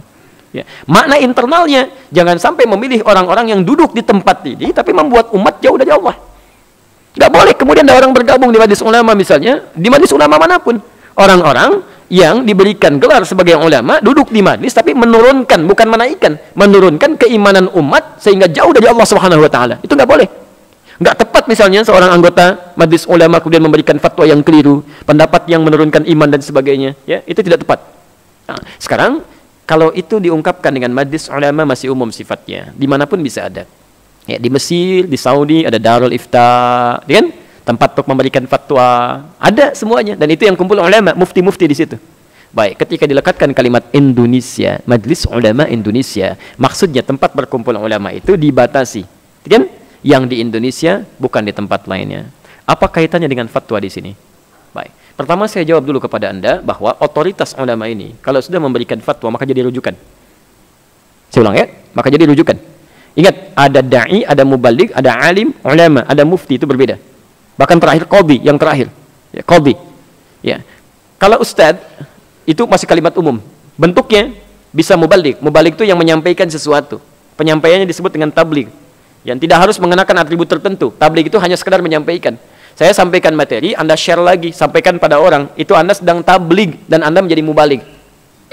Mah, pamit ya. Papa mau jadi mubaligh dulu, pakai peci, pakai sorban. Tadi kata Ustadz Adi begini ya, itu sudah mubaligh sifatnya. Tidak harus mengenakan peci dan sorban. Anda menyampaikan sesuatu sudah mubaligh, kecuali ada niat dakwah di situ. Maka berubah kalimatnya jadi da'i. Da'i, mulai mengajak orang. Ini pun ada ilmu dakwahnya, ada fikih dakwah di situ. Gak sembarangan. Anda punya ilmu tapi belum ada fikih dakwah di sini, bisa salah nanti cara mengajaknya. Itu ada di Quran surah ke-16 ayat 125. Tapi baik mubalik ataupun da'i itu belum bisa memberikan kewenangan fatwa. Ya, kami kalau di Timur Tengah nggak bisa memberi fatwa itu kalau masih mubalik atau da'i itu. Itu cuma ngajak aja. Dan nggak ditanya sama masyarakat tentang hukum. Jangan ditanya, jadi bisa salah nantinya. Nggak bisa baru muncul misalnya di media manapun tiba-tiba misalnya nyampaikan hukum, itu nggak boleh. Ada kaidah di situ. Maaf ya, untuk jadi imam masjid saja di tempat kami itu harus hafal 2 riwayat Quran. 2 riwayat tuh. Ya, hafaz dengan qalun, baru jadi imam. Ya, baru jadi imam. Ya, kalau kemudian dia ingin naik lagi jadi khatib, dia mesti memahami disiplin ilmu yang lainnya lagi. Amin khutbah ada kelengkapan ilmunya, baru bisa memberikan fatwa di situ. Nah, jadi ada mufti. Kalau sudah mufti memberikan fatwa, itu nggak boleh ditanya dalil lagi. Kalau di Timur Tengah mufti itu sudah manusia dalil. Manusia dalil. Quran dan sunnah sudah ada dalam benaknya. Ya, sudah ada. Jadi kalau ditanya sesuatu nggak usah tanya dalil. Ya. Syekh, apa hukumnya ini? Hukumnya begini, begini, begini. Mana dalilnya? Itu nggak sopan. Kalau nggak percaya, pindah aja ke syekh yang lain. Selesai. Makanya kalau nanya ke mufti sudah yang keluar hukum langsung. Begini, begini, begini, begini. Selesai sampai sini? Baik. Ya, permasalahan di kita, Bapak dan Ibu sekalian, konsep itu belum ada. Di Malaysia aja yang adzan diatur. Yang nyampaikan sesuatu ada aturannya juga. Sehingga muftinya jelas. Coba cek, ada mufti Kelantan, ada mufti ini, ada mufti ini, ada mufti ini gitu kan. Ada. Di kita dulu konsep itu ada. Ya, sekarang agak berkurang ini ya, nilai-nilai itu gitu. Nah, kita merindukan hal demikian. Nah, jadi kalau sekarang kemudian dibatasi Indonesia, berarti ada rujukan di Indonesia yang memberikan fatwa. Fatwa itu sifatnya adalah pandangan hukum tentang sesuatu, walaupun aspek hukumnya itu mengikat kita secara moral untuk merujuk kepada situ, walaupun maaf, secara keputusan masing-masing bisa membuat pilihan. Mau diambil atau tidak itu terserah Anda. Tapi itu menjadi rujukan utama dalam kehidupan kita. Kalau sudah tingkatan yang menjadi hukum yang harus ditetapkan oleh pemerintah, misal itu disebut dengan qadhi. Qadhi itu kalau sudah disampaikan mengikat secara hukum dan wajib dilaksanakan oleh kumpulan satu penduduk atau di tempat tertentu. Itu yang mengangkat pemerintah. Qadhi, putuskan, itu diikuti. Ya, tapi kalau mufti memberikan fatwa, pilihan Anda mengambil atau tidak, tapi itu jadi rujukan. Kalau Anda keluar dari fatwa itu, potensi salahnya juga ada. Jelas di sini ya? Baik. Nah, fatwa ini dibagi 2. Ada fatwa yang sifatnya meluas, skalanya global, ada fatwa regional. Hati-hati. Fatwa global berlaku dimanapun, di tempat manapun, dengan kadar yang tidak berbeda. Maaf, misal, ada sesuatu yang ditetapkan secara umum, menyeluruh. Ya, menyeluruh. Kami tetapkan, puasa Ramadan itu dimulai kapan? 1 Ramadan, nggak mungkin di bulan Rajab ya. Dimulai 1 Ramadan. Kemudian diberikan fatwa umum sifatnya. Bisa Anda menggunakan hisab atau ru'yat untuk menetapkannya. Itu umum. Jelas ya? Umum, selesai gitu. Jadi di muka bumi manapun pilihannya cuma 2. Cuma 2. Kalau tidak hisab pakai apa?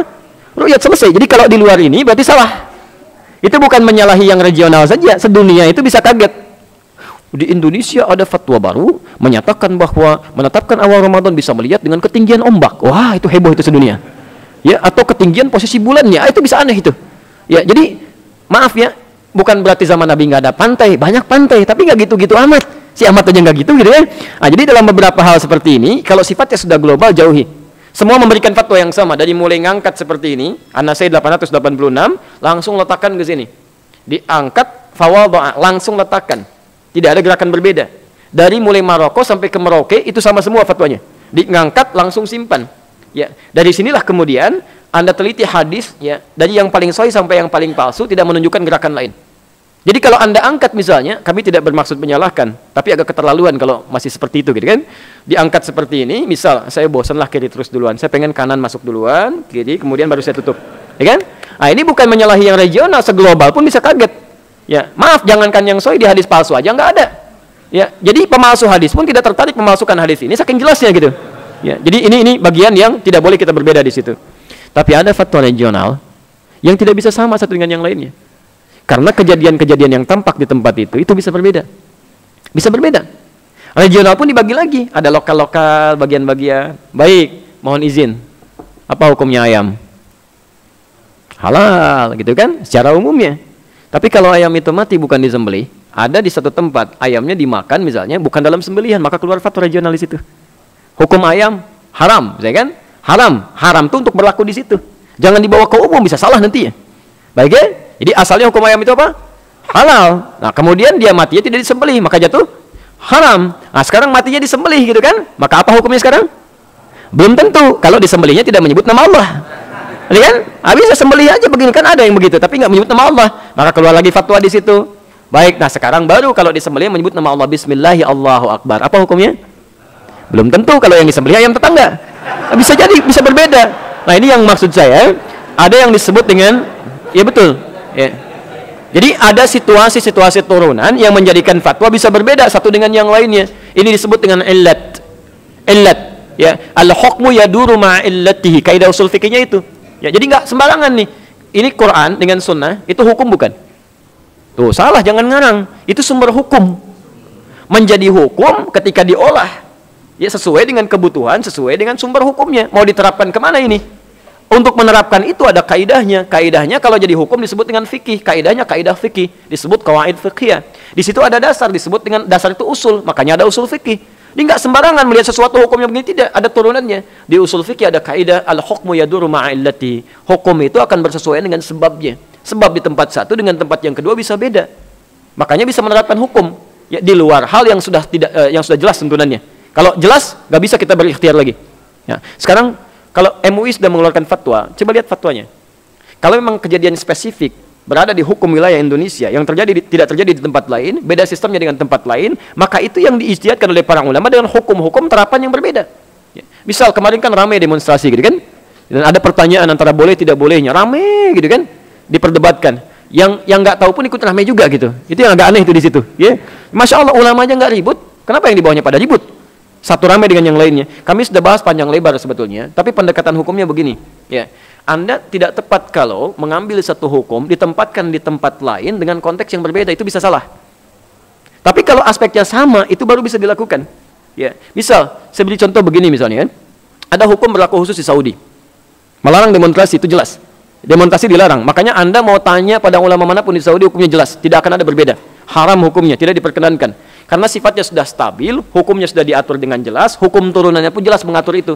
Kalau ada masalah, jangan disalurkan lewat demonstrasi. Sampaikan kepada syura'nya, perwakilannya, begini, sehingga tidak menghimburkan kehebohan, tidak menimbulkan madarat-madarat yang lain, karena sistemnya diatur begini. Sama, saya tinggal di 5 negara di Arab. Ya, di Libya juga sama begitu. Nggak usah ramai-ramai ke jalan, bikin ribut aja macam-macam.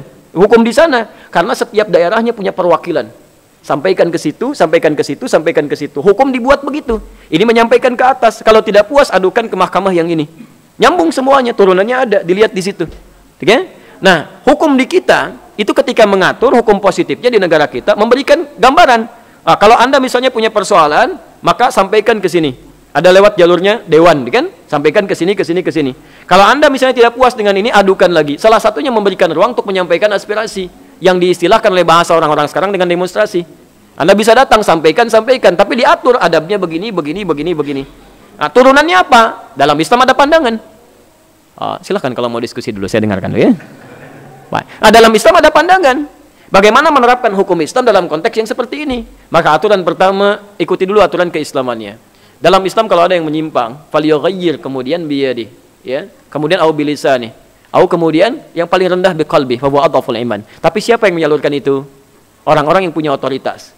Jadi yang pertama bergerak ulamanya dulu, tokohnya dulu, nasihati dulu.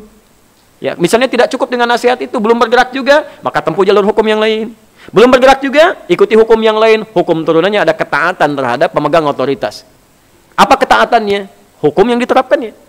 Jadi kalau Anda mengatakan taat pada ulil amri, ya ulil amri sekarang membuat ketentuan. Anda boleh menyalurkan aspirasi lewat seperti ini.